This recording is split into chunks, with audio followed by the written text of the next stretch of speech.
welcome. Just making sure that we're live. Let me pull up the comment section.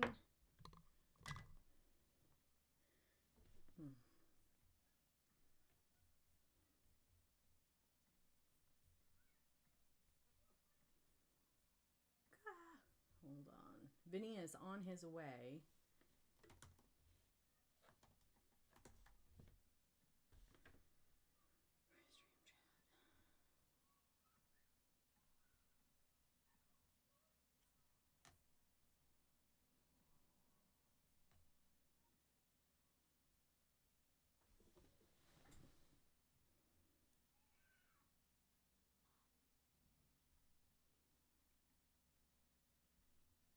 Sorry guys, I'm messing with this right now.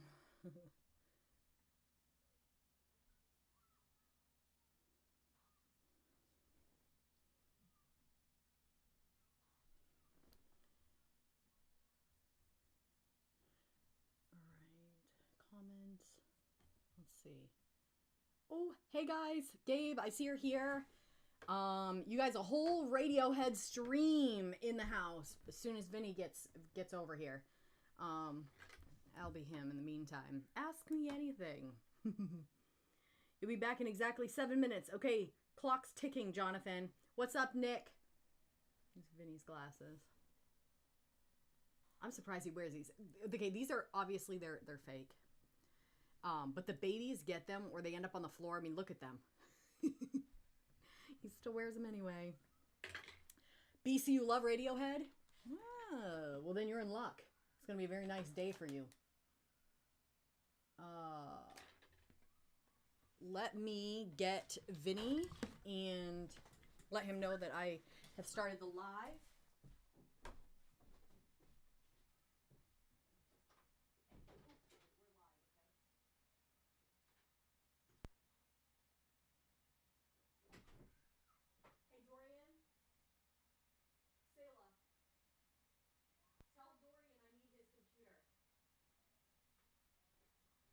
Tell him to bring it to the studio.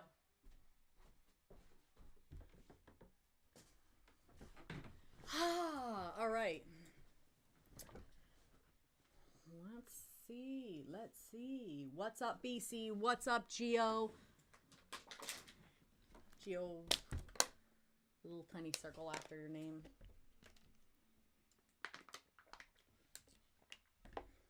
This is our super healthy, as far as we know, drink that we're not advertising, so I won't say what it is. Message me if you privately want to know. Anyway, yeah, we've got a great lineup, I'm assuming, since Gabe is our DJ today.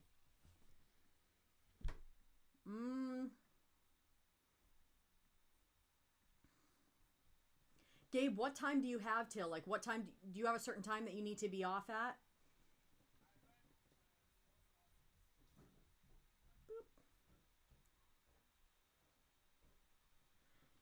Nick, you thought who was blind as a bat?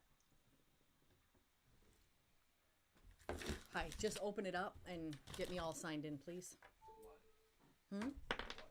I need to get to the comment section. Just turn your computer on and I'll take it from there. Sit down. So the good people can see you. Yeah, you. Your dad's not here yet. You live right now? I am. Here's Dorian getting his computer. You guys, you know what I did? I locked out Vinny's computer. He's told me a million times not to multitask, and guess what I did? How's multitasking?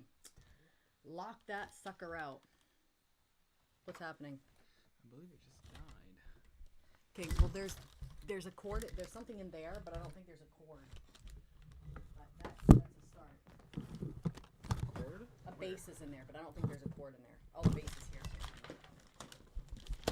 Isn't there a cord around there? Yeah, we can check if we can use this one. But I like to leave this computer plugged in if we can. Here we go. I guess we had a stream or something? Yeah, we're about to start. So your dad is here. You know someone's having a conniption fit about my roll today? What? Someone was having a conniption fit about my roll today. I bet they were. He's got his own Discord, and he sets up rules. I don't know if you guys remember me telling you, but you can't say thank you, apparently. Yes. No English thank yous in there, or you get blocked. Yep. Strange. The people like it. That guy got pounced on. What's hard. up, Clarissa?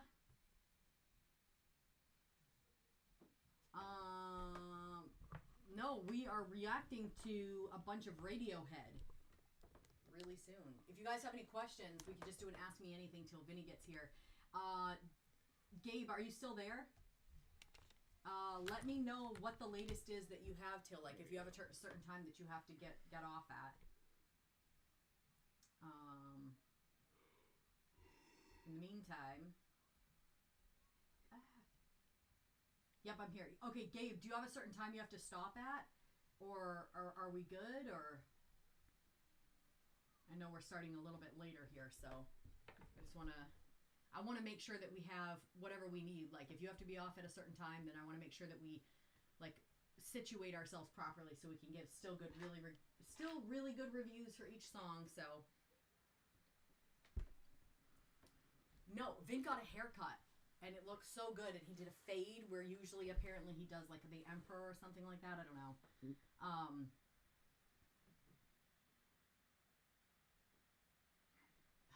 Yeah, Nick, it's complicated. It's a complicated situation. We brought it to the Apple Store. We have an issue for sure. Is there any progress being made on that? Or are we still at standstill? Oh, good, Gabe. You don't have a stopping point. That's good. That's good to know.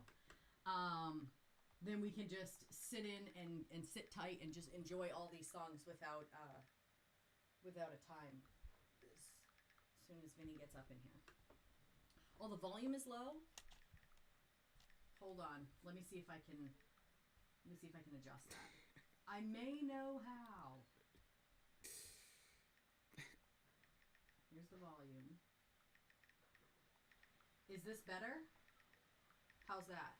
Did that change anything, BC? Or are you just trolling and I'm listening because I'm at the controls? Maybe Vin usually ignores that when you say that. I don't know. Oh no, that's true, Gabe. It could be a troll stream. We could hate every single song.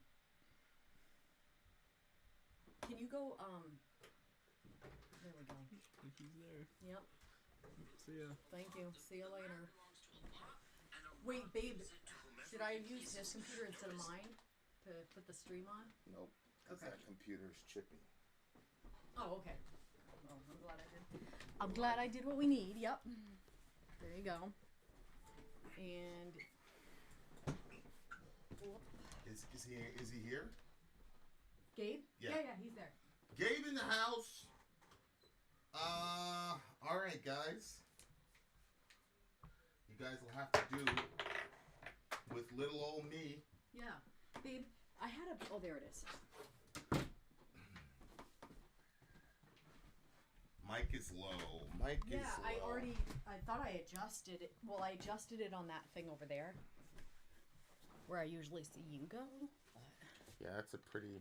I'm not sure if I... That's up there. I did just adjust it. Okay, when he said that the volume was low, I adjusted it. So you have to wait for an update. Updated information on that. If you know what I mean. Yeah. All right. So glad we could make this work. What happened? You have technical difficulties? No, I still haven't mastered the two businesses. So I check one and I'm all up to one and I feel so good about it. And then I realized that I didn't check the second Arvin and Sori one. And then I realized Gabe had sent me a message and he was like, yes, let's do it. It was just, but it all worked out. Everybody's saying it's quiet. Should we just turn this up? Go. Yeah. Is there a volume switch on there? Yeah, I think it kind of fell off. It looked like. Fell off? Why? That's my assumption because I don't think the button looked like that. Oh no, that's not that. Oh, that's where it goes to cardioid This or right whatever. here. Yeah. Oh yeah, you know who must have gotten that. Yeah. Yeah. Yeah. Go on YouTube. Yep. Check and it then out. see if it works. You know, when I use other people's computers, my OCD kicks in and I feel like they're unsanitary. Okay. Is the volume adjusted, guys? Do we sound louder? Here, let me plug Mr. that Greer? Okay, good. Hold much on. better. Everybody's All saying right. much better? Yeah, we're in So good don't shape. check it? Yeah, you don't need to check it. We're in good shape now. Okay, good. All right, so we've got... It is Radiohead night tonight. Is that right? Yeah, it's all a whole night of Radiohead. That I've got is really good news. I'm Yeah. pretty excited about that. Oh, wait. He's already logged in as us. That's weird. Who? It worked out. Okay, guys, here we go. Song numero uno. Do we have a little introduction thingamajiggy? Yes, we do. La ilaha illallah. What's happening? You had the last three is Honey, I had somebody else do it so I could get supper in the oven. So, all right. if there's an issue, I apologize. We tried. All right. Okay. Let's introduce song numero uno. Yeah, I gotta open up my Trello. Did he at least download them from the...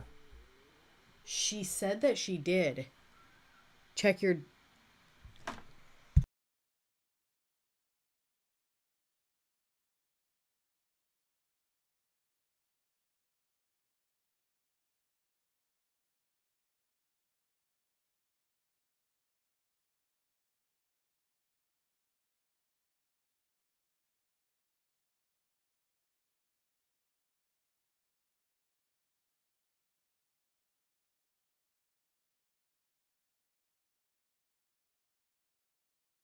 in here.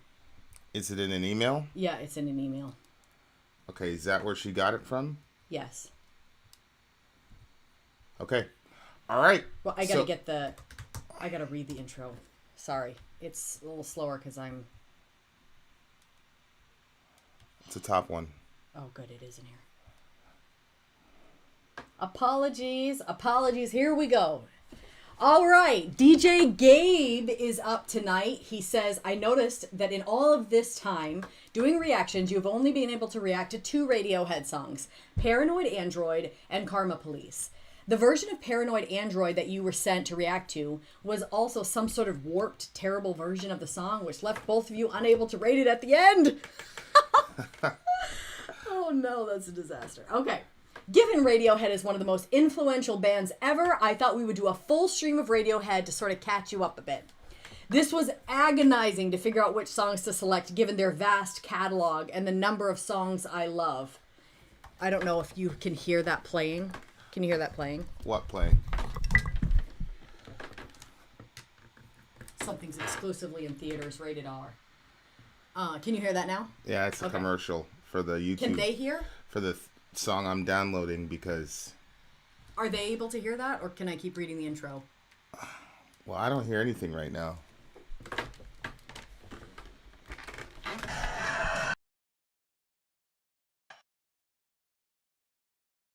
Right, this is supposed to be plugged in here.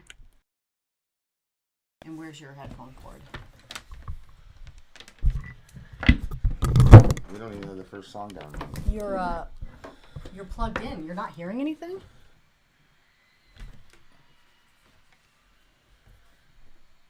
Yeah, I hear some. Okay. Okay. I gotta download this thing because it hasn't been downloaded. Okay. Sorry, Okay, I didn't have time to check up on it. Can you just flick that? Flick what? The light? Yeah.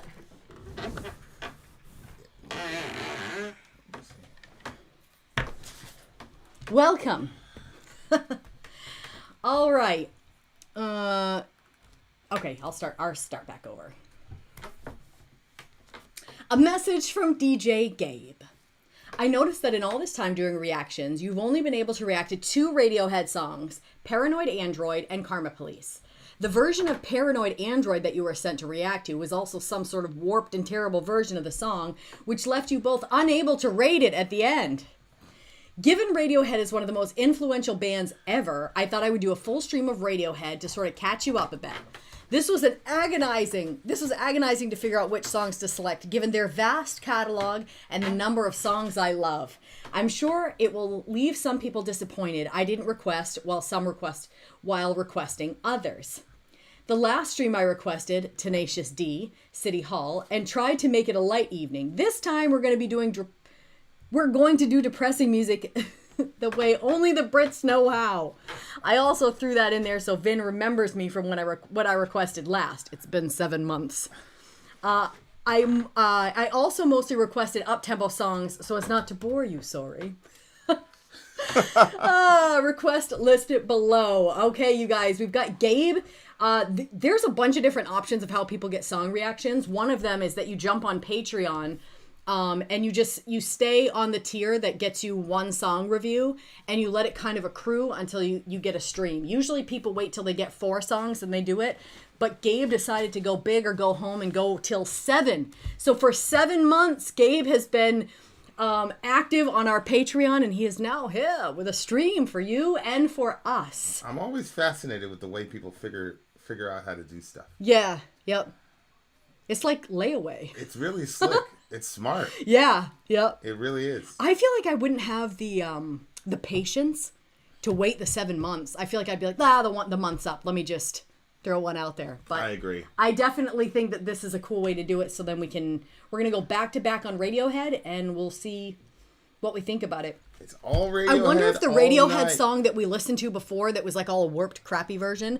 I wonder if that was back when like people weren't sending us the links. Remember, they tell us the name of the song, and we'd be like, "Yeah, hopefully this is a good version." Yeah, now people send the links. We know. Yeah, now we don't even react to a song till someone sends us the link. Send me the links. We don't. Yeah, that way you don't get a trash version of the song that you wanted. Yeah, yep. Okay, so song number 1. Radiohead, "Hail to the Thief" from 2013. That's the album. The name of the song is There. Yeah. You have that one? Okay. I do. This is the notes. Lead singer Thorm York has stated, "Just because you feel it doesn't mean it's there. It's meant to be comforting. They're there, as in your anxieties, depression, etc., are all in your head." All right, here we go, guys. Interesting. They're there. Radiohead. It's a Radiohead night. Sit tight. All right, here we go. Song number 1. They're there. This is a live video. I guess this is Radiohead in Glastonbury. So let's check it out.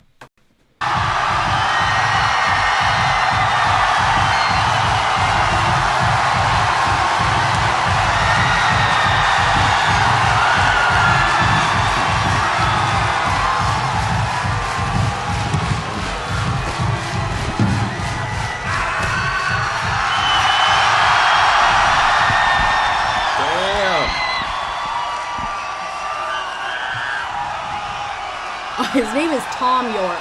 Apologies.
voice. That Yeah, guy. I really like his voice. Yeah, it's not like a conventional sort of like, oh my God, this guy's hitting this kind of note, but he. Mm-hmm. The other thing is his voice sounds perfect for the band that he's in too. I agree. It to me it kind of sounds like, and I don't know if it was because of live recording, so it's a little bit harder to hear it. But it seems like, you know how there's like when you're trying to hit a note, there's like direct down the middle, and then there's sharp and there's flat. Mm-hmm. Like I feel like he keeps it a little on the sharp side, but still stays within the note. I could see that. Yeah. I could see that. And so it's a little bit like kind of like a little offy sound, but like a perfect sound. I liked it. I very much enjoyed it. A therapeutic sound to it. Maybe it has to do with the topic of the song. Too. Yeah, you know that was interesting. So I think it was Nick. Nick mentioned Muse. Yeah. And he was like, "Yo, this sounds like Muse." Like Yeah. if I didn't know, Yeah, the I think Black timeline, Queen's I saying would that think too. it was Muse. And Look, Black Queen is saying, Muse Muse took a cool. lot of influence from Radiohead. Yeah. I mean, Radiohead had an album come out around the 99-2000 period, and I guess it was a pretty big album. But you know me, it was 99 or 2. Yeah, I'm pretty sure it was 99-2000 around there. And you know me, I was like, I had just discovered Korn, and so Radiohead was not like, yo, we're gonna destroy the world. You know what I'm saying? It wasn't like that. They were on the calmer side of the register. Yeah. So I was like, man, those guys are trash. Those guys are whack. Oh yeah, Kid A. There it is, Kid A. I'm pretty sure it was Kid A. Yeah. So I was like, oh man, those guys are weak. I couldn't listen to 30 seconds. I was an idiot. Well, I mean, I guess at the time I needed more aggressive music or whatever, but during the channel now, it's like it's fascinating. Like there are a lot of these bands that people love that have these classic great songs, but I didn't get to enjoy any of them at the time when they came out because I was obsessed with Korn. But now we're hearing all the songs fresh, so. You know what I'm saying? Like, that's the thing. Well, it worked out good for the channel because we can do authentic reactions. Yeah, exactly. There's so much we didn't know besides Korn. I didn't even know Korn, really. Like, you introduced me to all the stuff, so it was all new to me. Yeah, so... I remember everybody walking around saying life is peachy for a smidge of time. Well, Korn didn't invent that phrase. That was just a phrase. I think it was at the same time that album came out. Wasn't that an album? Yeah, but "Life is Peachy" is that's a phrase from long ago. Yes, but what I'm saying is, all of a sudden, randomly, everybody started saying it. Yeah. Right. Yeah, they had their second record was "Life is Peachy." Right, and I think that they were also walking around saying "Children of the Corn." I remember people talking about that too. Yeah. So I assume it had to, but I don't know. Anyway, this is not a Korn reaction. This is Radiohead. I just remember the DJs because there was a station K-Rock, and I don't know if it's still around. But I remember the DJs were like ranting and raving about this. Radiohead. This Kid A. They had a record called Kid A, and all the radio DJs were like going crazy over it, and I'm like, man, these guys are soft, blah blah blah. But you know what? If I'd have given Radiohead a chance, I would have probably really loved that band because, yeah, I had those times of like raw, but it's not all like that. That's I'm not aggressive, life. Yeah. And then there are other times when I was like really introspective and things like that, and I'd get quiet and journal. It would work for that. Write poetry or whatever. I wish I had a guitar at the time. I'd have been playing some guitar, but yeah, dude, this guy's voice is like mega hypnotic for some reason. It's like really, he what's the guy's name? Tom. Yeah, his voice is. It's just, somebody said it was ironic. I like that. I like that definition of it. It's just like really like almost ethereal, kind of almost like another instrument type of thing. Like it's very interesting to me. There's Billy Corgan, the Smashing Pumpkins dude, who has really a bad voice, but tonight, you know what I'm saying? Like. Yeah, it's so odd. I didn't realize that Billy Corgan had a bad voice until I saw a girl cover Tonight. Oh. Then you're like, oh. We were she was doing it like 10 feet away from me. Oh, and really? I was like, wow. It's like, dude, really? But it goes so good. This dude can sing, but I'm very fascinated with people and their vocal styles now because I play guitar, and then I'm like, we're stuck on this part in the song, and I'm like, I don't really like this vocals, although we're getting closer based on the last thing that you showed me. But like, I'm very interested in like, now, because I'm not a guitarist, you know, how do you do these different vocal styles? Because, you know, in a given song, there's about, I don't know, 4 or 5 techniques that you use, you know, palm muting, tremolo, whatever. And then you kind of arrange them. And, you know, some songs I'm like, okay, I'm not going to, you know, you challenge yourself and go, okay, I'm not going to do any palm muting here at all. I'm going to find a way to make this heavy without palm muting. You can increase the tempo, you can decrease. There's a lot of things that you can do on guitar. So, like, once you go down that rabbit hole, you create all these different variations, and that becomes your style. I've never been a singer, you know what I'm saying? Yeah. So I'm like, how does a singer figure out what his or her voice is? That to me is like the next sort of hill to climb. Yeah, I was thinking about that. I was thinking, I think it's the same thing with like YouTube channels. Like, you know how sometimes you see a YouTube channel and you're like, wow, they're really popular. And then like I used to think that it had to do with that the person figured out the right type of personality to put forward.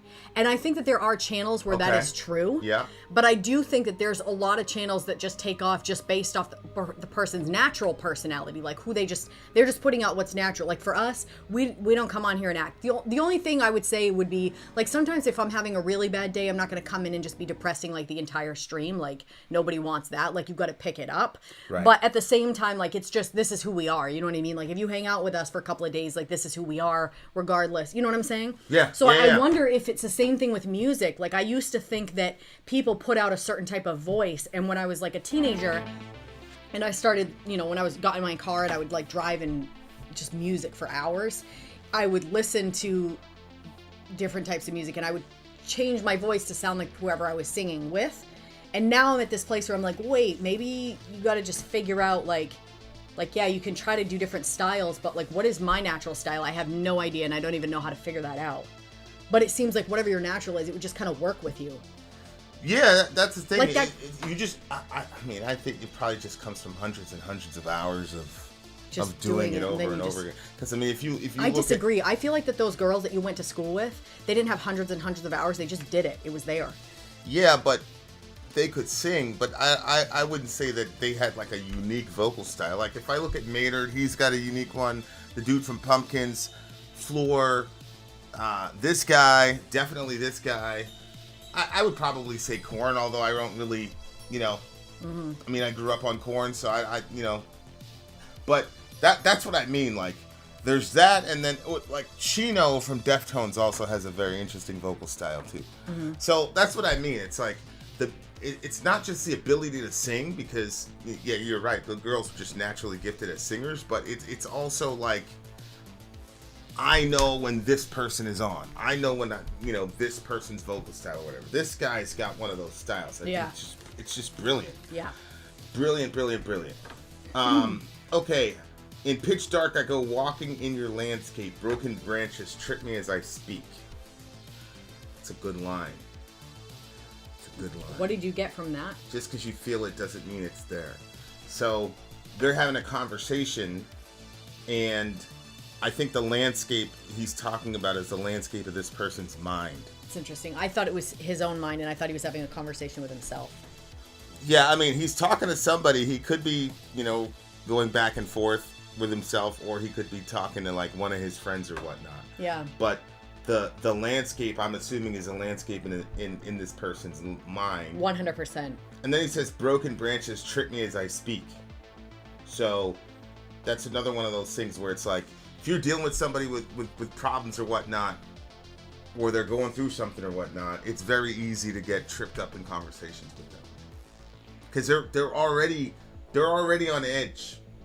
You see what I'm saying? Like, yes, if somebody's is in the middle of, I mean, I'm definitely this way. Like, if I'm in a bad mood, like,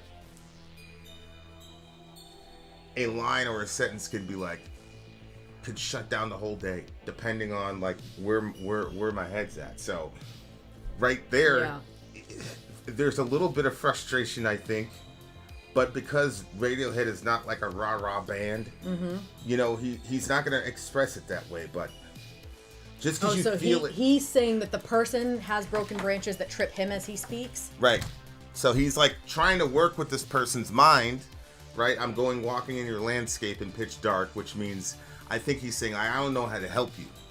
Like, here's your mind, you know, it's this landscape, but it's dark. So obviously if it's dark and you're walking through something, you're going to trip. So it's like, I don't know how to help you. And then the more I talk, the more you know, jump on something. And now we got this big problem. And then he goes, just because you feel it doesn't mean it's there. Like, I didn't mean to do anything to you. Yeah. You know what I'm saying? Yeah. Like 100%. And that's you know, it's a very, very tough balance dealing with that for people on the outside of that, because it's like, yo, I want to help you, but then at the same time, it's like, yeah, I say this, it's the wrong thing, and now you're upset at me. Yeah, because then you think to yourself, it would have been better for the person had I not said anything to them. Yeah.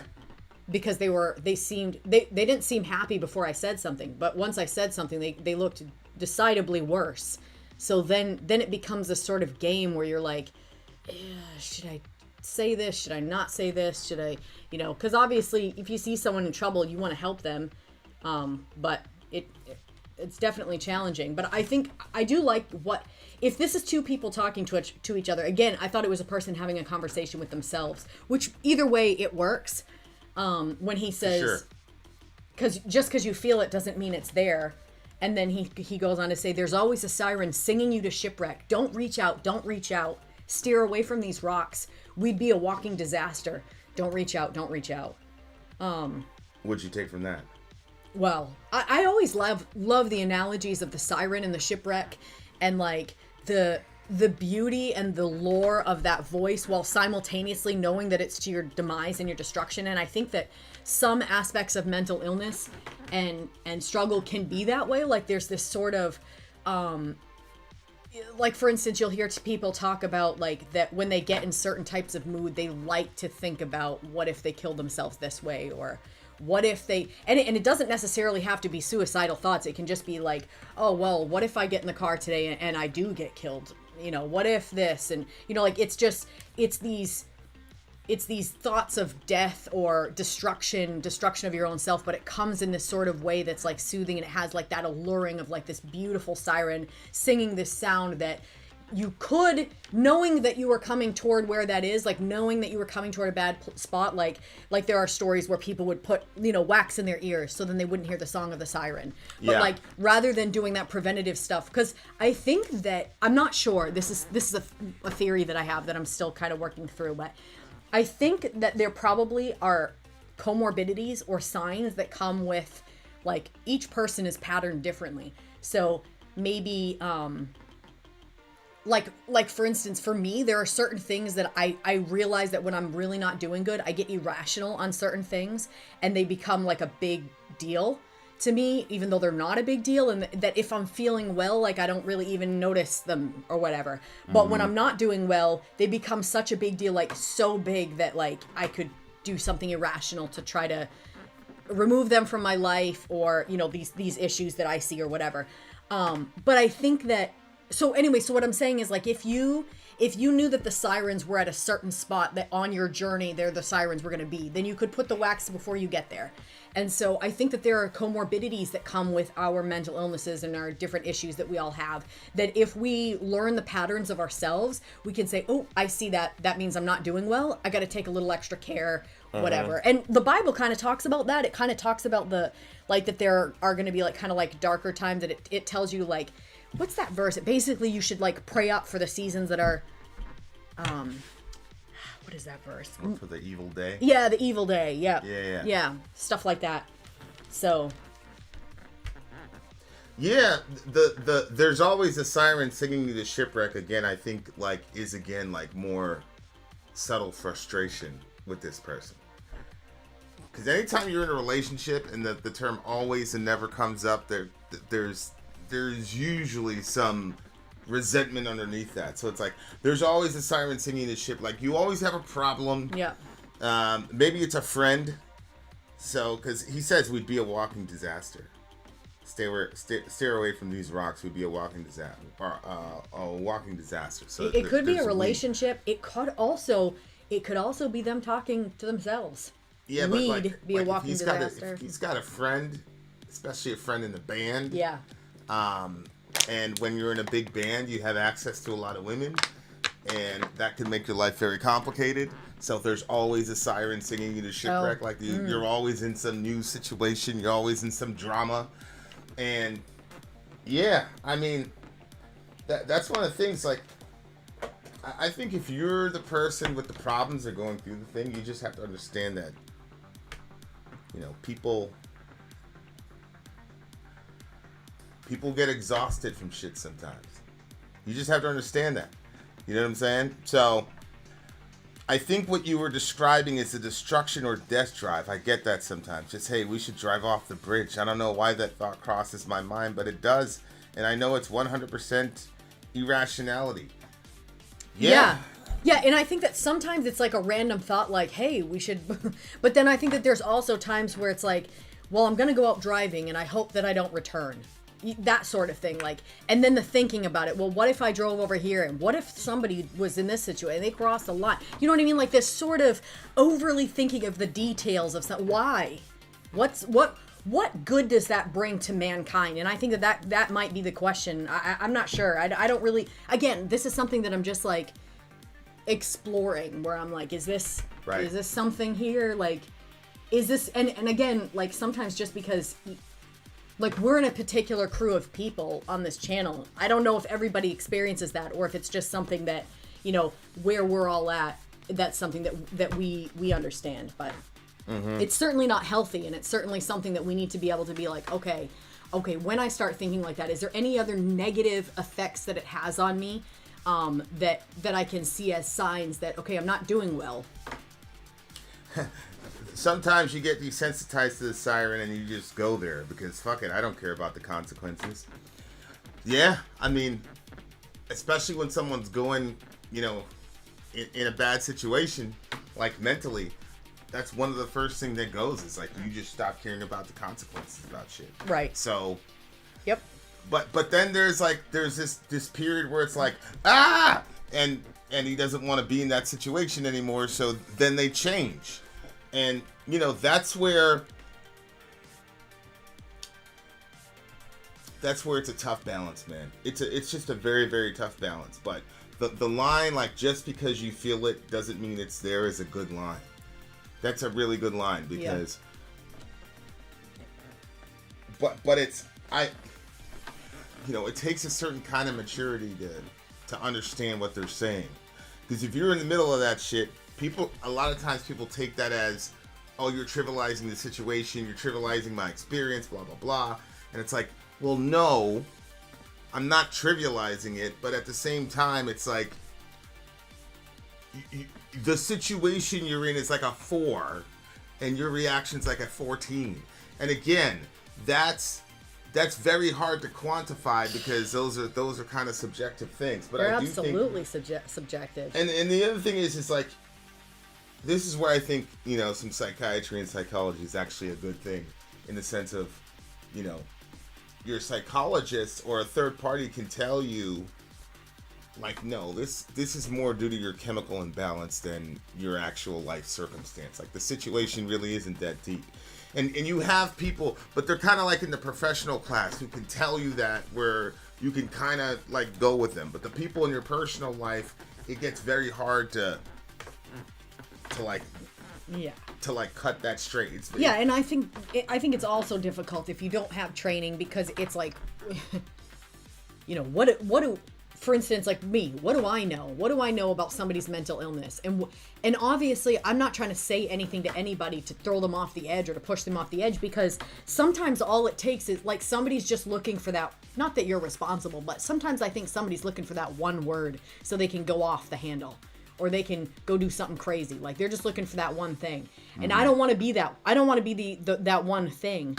But at the same time, like, you know, you want to, I know in the past when I saw people in bad shape, like, it was always very like rah rah from me, like, pick yourself up, you know, like, open the shades and you know, like, get outside and and I'm not necessarily saying it, but actually what I was doing was I was telling them what I think I would need if I was in that situation, and that people are not the same. Like, you and I are not the same in sometimes I think that you would benefit from doing the things that I think are important, and you probably feel that I would benefit from doing the things you think are important, but we're both two different people.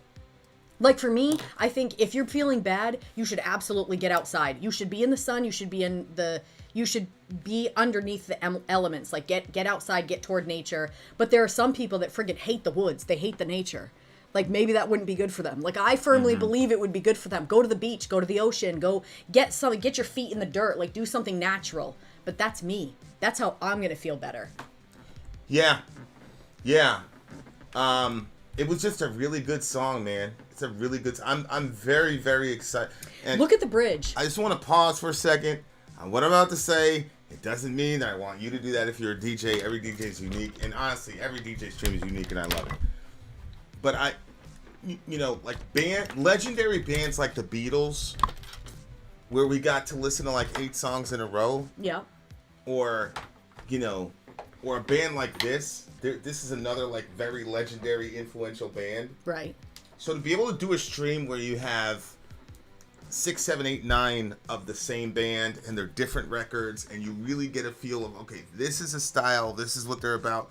Like, I got a real understanding of the Beatles, although I didn't come off saying, oh, this is a Beatles style, because all the songs are so different. So that to me is like, that's one level of genius, but I'm really excited to be able to listen to all these songs consecutively with the same band, for sure, because it's a legendary band. Like, a lot of the songs that we do are songs that you're not going to hear on regular streams, because exactly, you know, they're trying to work the algorithm, and they're trying to get subscribers and things like that. Not to say that we don't want subscribers. Shout out to all our subscribers. Hey, like, share, comment, subscribe if you haven't already. But I like the crew that we have, because you get all these different. We get songs from all over the world. You get songs from bands that, you know, like the Proto Men. I would have never found the Proto Men if it wasn't for Riv. And we ran that song for an entire year in the car. Like, we did. That song, like, we did. So now it's like, boom, we're getting 6, 7, you know, Radiohead songs. It's gonna be badass. Yeah. I'm really excited. Okay, what about the bridge? Why so greedy? It says here greedy. Someone in the comment section said they thought they used to think it said pretty. I thought maybe it was supposed to say why so needy and lonely and lonely and lonely. Then he says heaven sent you to me to me. That bridge to me is, yeah. What do you think he's trying to communicate? Because there's like a couple things. One is, does it kind of flip? Like is he saying, look, you're supposed to be here for me, but you're too busy. This line says, why so green? So you got greedy, green. Green makes a little bit more sense to me, because green is the color of envy. Yeah. So maybe this is a jealous person. Maybe on top of all the other guys' pathology, he's got major jealousy issues. Yeah, but if he had jealousy issues, then why would the person have to say, heaven sent you to me to me? That person sounds greedy. See what I'm saying? Yeah. I get what you're saying. But to me, like, that still works, because it's like, hey, we're supposed to be friends. Like, you're a gift to me, but now you're this jealous person. Like, you're jealous of me, whatever. Yeah. Like, we're supposed to have this relationship where we can help each other, but it's all about you. Yeah, you're jealous, you know. And you know, I think we've all had friends that, or maybe not, like, are not doing as well as we are. And so there's the jealousy, there's the resentment. Like, even though they're your friend and they love you, they do love you, but there's some jealousy and resentment there, because you're at a different place in life than them. Envy. And I could definitely see how that would happen if you're a big rock star with a big fancy band. Right. That makes a lot of sense to me. Well, this song's a 9.8 for me. I really liked it. 9.8. Wow. Yeah. Wow. Yep, I really liked it. This song definitely made me see why Radiohead has so many fans.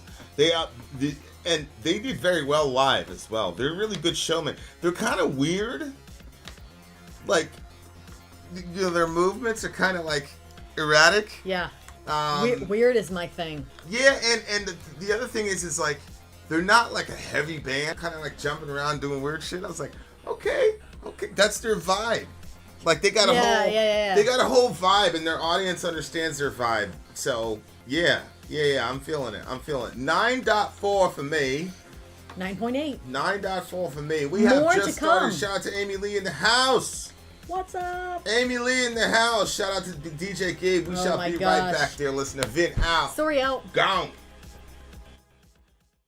I'm Ben. I'm Sori. If you would like to get your song reviewed, dear listener, there's the Filthy Capitalist option. As Sori says, 125 gets you straight to the head of the line. You don't have to be a part of the alliance. You don't have to be part of the group. Wait a minute. And the biggest thing is you don't have to wait. You hop, skip, and jump right in front of everybody. 125 gets you there. You do that 3 times, and then get mashed down to the $75 rate for perpetuity. Yes! Also, there is a band review option. So if you've got a band and you're trying to get your band some exposure, hit me up at itsori@gmail.com, and I'll show you the details about how to pull that off. You can also jump on Patreon, and there is a option on the tiers to be able to get your band reviewed. Obviously, we can't lie to you, so we can't guarantee a positive review. Get what you get. It's just rubbish. Rubbish.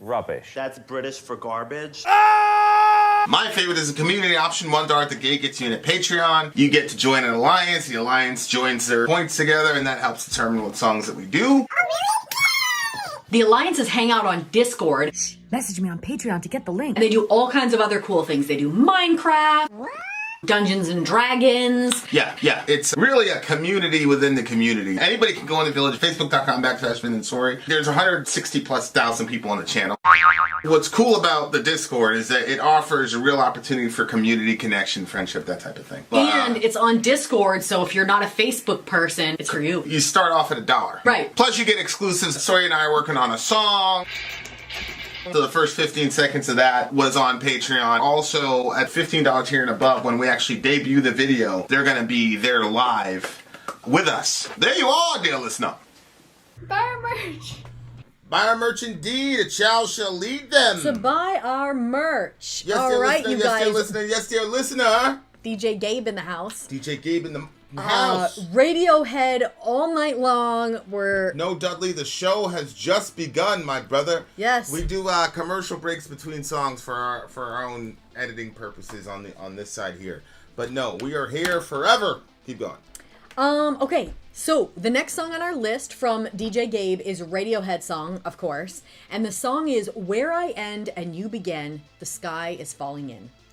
This song was subtitled The Sky is Falling In, referencing Chicken Licken, the children's nursery story in which a flock of... Deluded What? poultry are lured into a fox's den. It was a favorite of York when he was a boy. Note from Gabe. This song can be interpreted in many ways, I think. Very easy to see climate change being a theme in the song. But one of the more interesting interpretations, in my opinion, is reading the lyrics from the point of view of God. All right. Let's check it out. Ben, we got a, I think we got a block, but we did not get a copyright strike, so we escaped with our lives. Don't worry, Ben. You're all good. Benji, how are you? It's Ben Bear, not Ben Webb. Oh. Yeah. I see Ben Webb. That's Ben Bear on the screen because he. Yeah, I know, but I'm saying hi to Ben Webb now. Oh, I was reading what Ben was saying, so I thought you were saying Benji. Oh no! I've been seeing. He's disaffectionate with Ben Bear. What is this new budding relationship? What are y'all talking about in Patreon? What's happening? No, you were talking to Ben Webb. I was, oh, of okay. course, of course, a fan favorite. Yes. I still feel guilty about beating the hell out of that koala. I knew it. I knew you Felt did. so bad. I knew you so did. Bad. But it was for a good cause. For a good cause. Yes, well, he's still stuffed in a bag He somewhere. hurt the girls. He said something means the girls. I forgot what it was. It was about Yeah. Yeah. You know, typical Ben Webb shit. Everybody was all Ben mad. doing his shit. we made quite a few dollars. We did. We We're did. sending like $20 super chats to beat up Ben somehow. That's so bad. Oh All my right. gosh. All right, you guys, let's check this out. Song numero dos. Where I end and you begin. It's a lyric video, dear listener. Let's do this shit.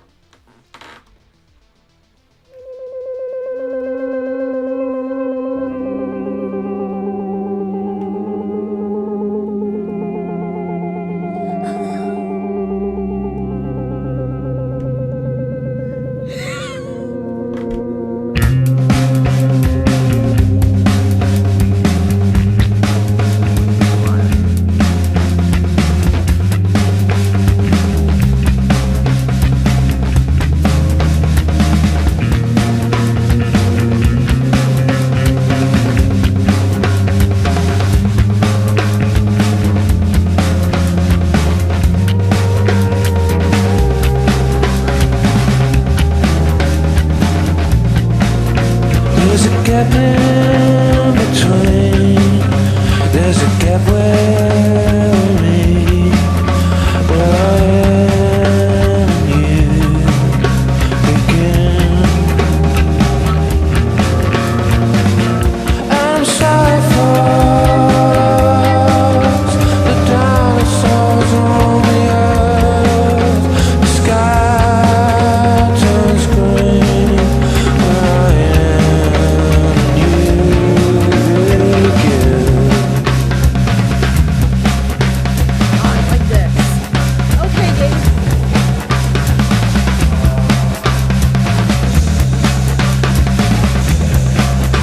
I'm up in the clouds. I'm up in the clouds, and I can't come down. I go watching all take part. Where I am and where you start. Where you left me alone. You left me alone.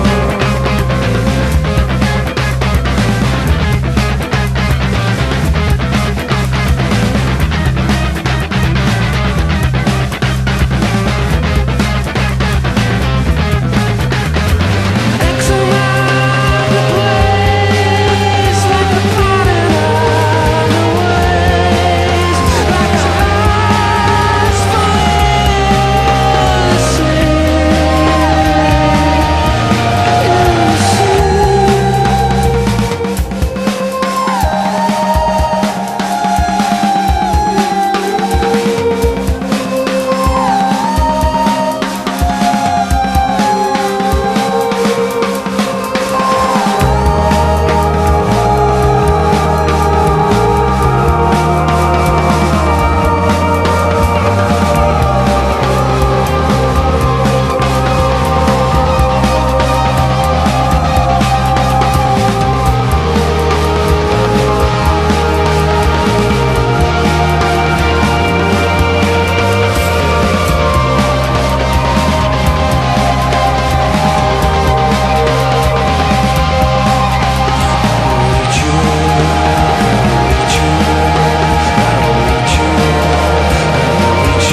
Oh no.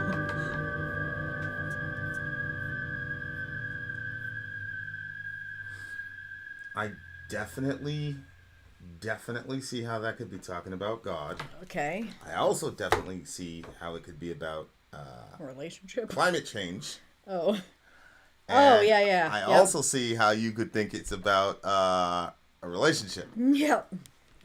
So, what do you got? What? So you think it's about a relationship? Is what it looked like to me? Yeah. Or no? I would have gone with the relationship and angle, but that's how I always do it. You know what I mean? Like, if I'm like, gee whiz, let me hear a song about climate change. Really, honestly, climate change is important to me, but like music to me, I always want it to be relationship. So I'm always steering that direction. Is climate change important to you? No, Like, well, how important is it? no. Climate change, because I've heard so much stuff on it, I'm like, nah. I do think that what we do with the planet is important. As a matter of fact, I couldn't sleep. One of the reasons why I was awake and couldn't fall back asleep was because I'm very troubled by the fact that whenever I buy I can't figure out why this keeps happening. And like, I don't know what to do because it very much troubles me. So if you buy a package of chicken, it's in one condition. If you buy the bag, which is great for like big families, there's always broken legs in it. Every bag. And it bothers me because I'm like, what the fuck are they doing at this chicken factory? Like, if it's once in a while, but every bag you have broken legs, what are you doing to these chickens? So stuff like that really disturbs me. And then it bothers me because it's like, I'm still buying that chicken, but it's like, well, we don't make enough money to justify buying the, you know how small the packages are of the the chicken that they've treated the animals right. Grass-fed and all that. Yeah, I mean, I would want to do that. I prefer that. We just don't make enough money to do that. We have way too many kids. So that really troubles me that keeps happening. So stuff like that bothers me. I don't like us throwing trash in the ocean, like just needless destruction because people are so greedy and consumers. Like, I don't like that. I don't like the fact that we as a family don't recycle. I used to recycle when I had my own home, but now we don't have the recycle doesn't come by. So terrible as it is, it's too much trouble for me to get that all packaged properly and bring it to the plant. I won't do it. When they were coming directly to my house and I could have the bins, fine. So stuff like that bothers me. As far as like climate change, what's really happening, I don't know enough about it to really know if I even believe what the people are saying because you hear so much stuff. And I haven't done enough research. I just know, like, common sense, we shouldn't beat the hell out of animals when we're gonna eat them. We shouldn't throw trash in our oceans. Like, stuff like that. It's like, come on, do we really need to have a conference on that? Don't we just know? Yeah, climate change is one of those things to me, like, it's in the gun control and immigration category for me. Like, I have an ideal of what I would like to happen to address those issues, but I don't think my ideals are... I don't know how to...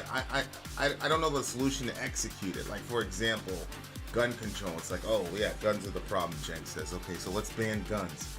Okay, fine. Then the law-abiding citizen... Like, the argument is really effective to me. Like, the law-abiding citizen is going to not do it, and then the bad guys are going to do it. I mean, coming up in New York City, you know, I didn't know anything about guns or knives and all types of people. You know, Yeah. You know, like, I was a clean slate, and then it was like, it got to the point where if you weren't carrying something, it was almost your own fault. You know what I'm saying? So I don't know how to solve the gun problem. The immigration problem is like, yo, I'm a Christian, so like, we should just let everybody in. But I also know there's some real difficulties one of which is aiding and abetting human traffickers and fentanyl traffickers, right? So it's I know it's not as simple as, oh, just let everybody in. I know. Like, I know what we're doing now is not right, but I don't know. And then climate change is another one. It's like, that's a hell of a gamble. You know, like to say, oh, those scientists are full of shit. They don't know what they're talking about. I guess. Like, that's a hell of a gamble to me, man. Like, because I got friends, like, they're hardcore, you know, for whatever. I don't really understand the whole right-left dichotomy relative to climate change. I don't understand why people on the right have a problem with the concept. Like, but they do. Mm-hmm. So that's another one where it's tough for me. It's like, come on, man. We're used to all living a certain way. Yeah. Especially as Americans, we're used to a certain kind of lifestyle. So it's like, you know, I don't know how practically we're gonna stop this thing from happening if it's really happening. See what I'm saying? Because we're just so used to a certain kind of lifestyle. Yeah. And even the people that say that they're against, you know, man-made climate, you know, like you got Bernie riding around in a private jet. You know what I'm saying? Like, so even for him, it's too hard to, you know what I'm saying? And I believe he's sincere. I believe all these people are sincere, but I also think that the quote hypocrisy that they display indicates just how difficult that solution really is. But well, I guess if they started with, you know, what do I know? But I guess if they started with the big companies, you know, the ones that when all of us were suffering because we weren't big companies and they were all getting all that money, like start with them and you guys start being eco-friendly. Since you've already been given so much money by us and we all had to suffer. Now it's time for you guys. You guys start making your factories be more eco-friendly and stuff like that. Start there. Start somewhere. But I mean, I agree that we should all be taking part in doing something, but it's tough. I think that it's hard when you see like, okay, I understand what's happening at the border. It's really messed up. And the more you dig into the details of it, the more sick it becomes. But like, if we're like, oh, well, we can't let people in because, you know, we're worried about human trafficking. Really? I don't know if they're worried about that with everybody that's getting raped and all that at the border. Maybe they're worried about that. But Right. are you really concerned about human beings in that category? I don't know. Right. But when I see people dressed in different types of uniforms and such and kicking over water bottles that people that have just gotten to the border could have used, I mean, that to me, I think you should go to jail for that. You set it up so someone could die. People are making it there with their small children, and now they're the waters that other people set out there, like that level is, you know, let them, if you can't let them in, let them fucking drink the water. Yeah. Don't make them trek all the way over there and give them, it's just, I don't know, that is very upsetting to me. Yeah, that outro, I'll eat you alive, there will be no more lies. Yeah. Like, you know, I was interpreting that as a planet saying, okay, you guys keep playing around. That's why he made the statement about the dinosaurs. Oh, I see what you're saying.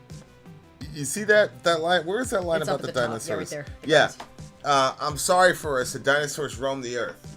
So I don't know if that's one of those things where it's like the reset button got hit, like we completely destroyed everything. Oh, the sky turns green instead of blue now. Yeah, like we polluted everything. Where everything I is all end and you screwed up, begin.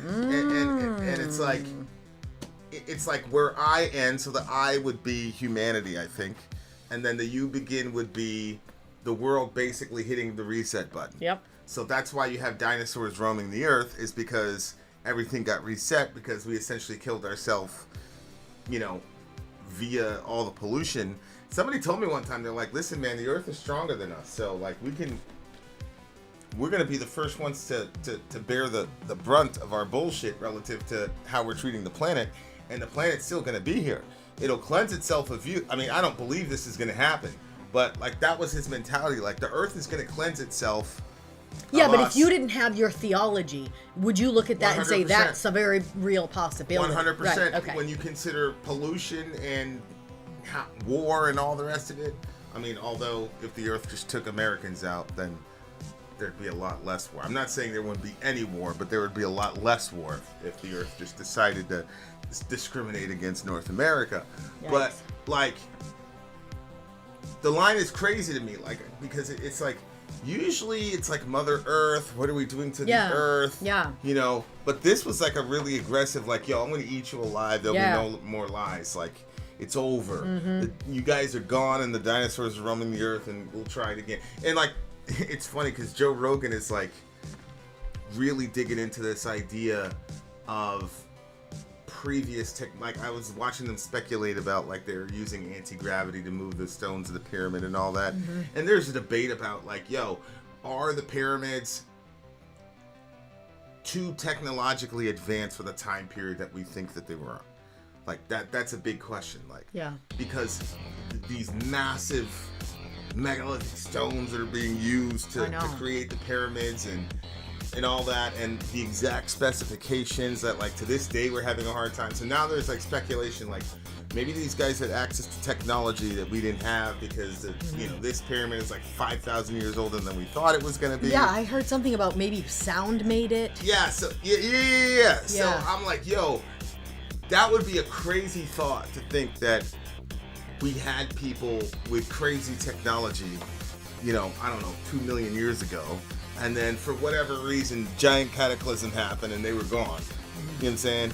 Like, that's a crazy thought to me. Like, I've never had that thought before. Like, Oh, what? Really? yeah, that you had people with technology, like aerodynamic technology and all types of shit, like I from thought I heard that years ago. millions, from thousands of years ago. Like, yeah, I've never heard that before. That's crazy. Well, that's so crazy because I heard a long time ago, it seems, that was like there was a theory about aliens and so my friend Simon from growing up, aliens and the pyramids, like I don't know if you've ever heard any of the connections between that. Yeah. So I didn't take it seriously at the time at all, you know, like I'm not even sure what I think about it right now, but yeah, see, that's the debate where Ben says there's videos of guys using primitive tools to move around gigantic stones.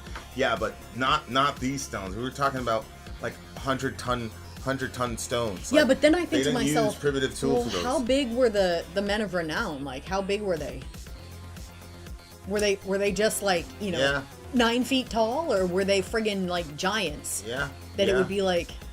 But then when you think about the whole UAP phenomena, there is speculation that the UAPs are, and the occupants of the UAPs are us from the future. I know. That we figured out time travel. Yeah. And so they're coming back here to manipulate whatever. And Jacques Vallée's real theory is that these are not extraterrestrial beings like from another planet, but they're interdimensional beings that phase in and out of this dimension because they're trying to steer history in a certain way. And so, like, the example I use all the time is Neil deGrasse Tyson said that the discovery of America was like one of the top 5. Like, he put it up there with the wheel when he was on Joe Rogan's show. Okay. But, and what's fascinating is we know that he was trying to go to India, and then he veered off course. But when you look at the logs, they saw a UAP in the water. It was in the water. So freaking creepy, babe. It rose up to I'm eye honestly level, getting goosebumps. and then it shot off. And it just so happened that Columbus ended up in the wrong place, and then there you have it. So Jacques Vallée's idea is that not that these are like interplanetary beings with like millions of years sophisticated technology ahead of us. These are interdimensional beings who are operating from a completely different framework and are just phasing in and out here to influence our decisions and our history. And you know, you can easily reconcile that with a biblical worldview, obviously. But their goal, does he have a theory as to what their He doesn't know what their goal is. That's uncomfortable. He doesn't know what their goal is. But yeah. So yeah, there's a lot of weird stuff in the world, but I definitely could also see the God angle too. He's like, I'm up in the clouds, I won't come down. Like, there's this concept of deism, which is the idea that God did create the world, but he kind of did it as like sort of like a hobby, and then he's off doing other shit. So like, there is a God that created the world, but he's up in the clouds. He's not really going to interfere with the affairs of men. They basically compare it to, like, you know, the old-fashioned clocks that you have to wind them up. Yeah, just That wound it God up and basically they did that. He wound up the earth and left it there, and then he just kind of like watches it as it unfolds, but he doesn't take any part in the actual. Yeah, and to me, I think, Which I feel like is completely obviously wrong, especially when you consider, if you follow our belief system, that God himself came in the form of a human being. He came to earth so he could suffer like us, and he could be a high priest for us, a faithful high priest, or somebody that could really care for us and understand us. And he obviously died on the cross and rose again. So because of that stuff, as part of our religion, I would say, no, he didn't just set it and leave it. I mean, he sent his son. In our religion, it says he sent his son down for that. So I don't see I think that sometimes it feels that way. see, what's interesting is, to me, this song could easily be a play with 3 characters. One is Mother Earth, one is mankind, and then one is sort of this deistic God who is looking down and saying, I'm not gonna take part in it. I'm not, he's got his own rules where he's, hold on, stay up there. Like, he says right there, like, I'm up in the clouds, and I can't come down. I can watch, but not take part. So that line right there, like, I could definitely see God speaking there, and at the end, Mother Earth is speaking to mankind and saying, you're out of here. Like, it's over. So, I think all interpretations could work on this one. Is what You it looks left like me to me. alone. Where I end and where you start, where you left me alone, Yeah, I think that's, you can easily go with, that's humanity talking to God and Mother Nature, saying that God abandoned us and that Mother Nature's about to abandon us, because it says, where you left me alone. So it's like, God's up there saying, yeah, I'm watching, I can't take part, man, I'm up in the clouds, sorry. And then he's like, okay, well then you're leaving us to our own devices, it's going to lead in destruction. And of course, Mother Earth takes over in the end and says, yeah, I'm going to eat you alive, man. You guys, it's over for you. So what I'm saying is, like, all those interpretations work for me. But the song is spooky as hell, bro. Yeah, it is. That's a spooky Nick, song, dude. We don't this- believe that the Book of Enoch is scripture like the rest of the Bible is. Like, there was like a panel of like really ancient guys now that got together to decide like what was going to go into the scriptures, and they had a list of things that each writing had to agree. There had to be a certain amount of copies of it. It had to be written by someone who was in close relation to the actual happenings. Like, there was a big list to make sure that it was, well, the Book of Enoch didn't fit into that list. So it's still looked at is like, well, you have some people that look at it as like a historical document, and then other people that are terrified of it because it didn't enter the closing of the scriptures. So Vinny's read it. I mean, Enochian literature is quoted verbatim in the book of Jude and First Peter. Jesus, you cannot understand with any real depth a lot of the things that Jesus said without having an Enochian understanding of theology. So Enoch is not a canonical book, but it's an extremely important book to understand the history and the mindset of the people of Jesus' time. I think I'd like to read that. I've never read it.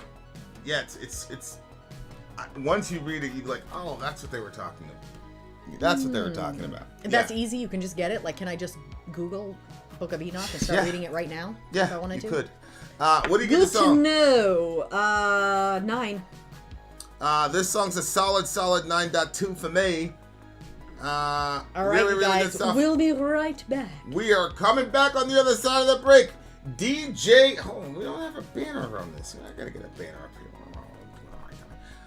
DJ, who's Gabe. with DJ the Gabe. Peer. He's got the peer. Yeah. Right? Yep.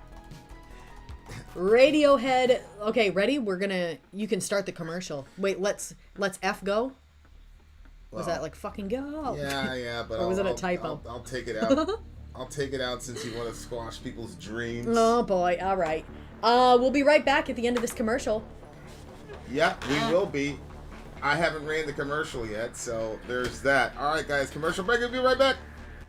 I'm Ben. I'm sorry. If you would like to get your song reviewed, dear listener, there's the Filthy Capitalist option. As Sori says, $125 gets you straight to the head of the line. You don't have to be a part of the alliance. You don't have to be part of the group. Wait a minute. And the biggest thing is you don't have to wait. You hop, skip, and jump right in front of everybody. $125 gets you there. You do that 3 times, and you get mashed down to the $75 rate for perpetuity. Yes! Also, there is a band review option. So if you've got a band and you're trying to get your band some exposure, hit me up at itsori@gmail.com, and I'll show you the details about how to pull that off. You can also jump on Patreon, and there is a option on the tiers to be able to get your band reviewed. Obviously, we can't lie to you, so we can't guarantee a positive review. Get what you get. It's just rubbish. Rubbish. Rubbish. That's British for garbage. My favorite is the community option. $1 at the gate gets you in at Patreon. You get to join an alliance. The alliance joins their points together, and that helps determine what songs that we do. The alliances hang out on Discord. Message me on Patreon to get the link. And they do all kinds of other cool things. They do Minecraft. Dungeons and Dragons. Yeah. It's really a community within the community. Anybody can go in the village, facebook.com/Vin and Sori. There's 160,000+ people on the channel. What's cool about the Discord is that it offers a real opportunity for community connection, friendship, that type of thing. And it's on Discord, so if you're not a Facebook person, it's for you. You start off at $1. Right. Plus you get exclusives. Sori and I are working on a song. So the first 15 seconds of that was on Patreon. Also, at $15 tier and above, when we actually debut the video, they're going to be there live with us. There you are, dear listener. Buy our merch. Buy our merch indeed. A child shall lead them. To buy our merch. I have to move that paper. It's driving me nuts. Did we take care of that yet? Nope. Okay. It's driving her nuts, dear listener. All right. Here we go. Next song number 3 in our Radiohead marathon session is... All right. Kid A. Everything in its right place. From the album Kid A. Okay, so this is the notes from our DJ Gabe. DJ Gabe, as The you can see video- right there, DJ Gabe. The video is a fan-made video that takes entirely from an award-winning short film called Backstory by Joshka. Okay, you read it. What's his name? Yoshka Lakenkisk? Lead singer Tom York told Rolling Stone in 2001 what happened after a show in Birmingham, England during their 1997 OK Computer tour. I came off the end of the show, he remembers, sat in the dressing room and couldn't speak. I actually couldn't speak. People were saying, "You all right?"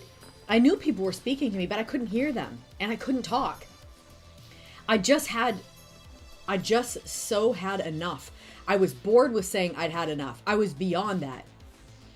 He also added in England, sucking a lemon refers to the face you pull because a lemon is so tart. He twists his sharp features into a ferocious grimace. That's the face I had for 3 years. Ugh. Yikes. All right, you guys, let's check this out. Radiohead, everything in its right place. And of course, the big homie Dwayne wants us to know that Radiohead was heavily influenced by the Beatles. You're kidding me. So there's that. Every time. I actually believe that, though. I actually believe that. What, you don't usually believe Dwayne when he says that? No, I don't see how Slayer took anything from the Beatles. Oh, ridiculous. All right, you guys, let's go. All right, guys, we'll check it out. Why is Sori so orange in that new intro? I need to fix that for you. She was trying to appeal to the Trump supporters. Oh, everything in its right place. If you want to, Amy, Amy, if you want to fix something, I have something else. A massive mistake I've made. I don't know if Vin has informed you. Is this the official video? It's official.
Yesterday I woke up sucking a lemon.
was Everything in Its Right Place by Radiohead.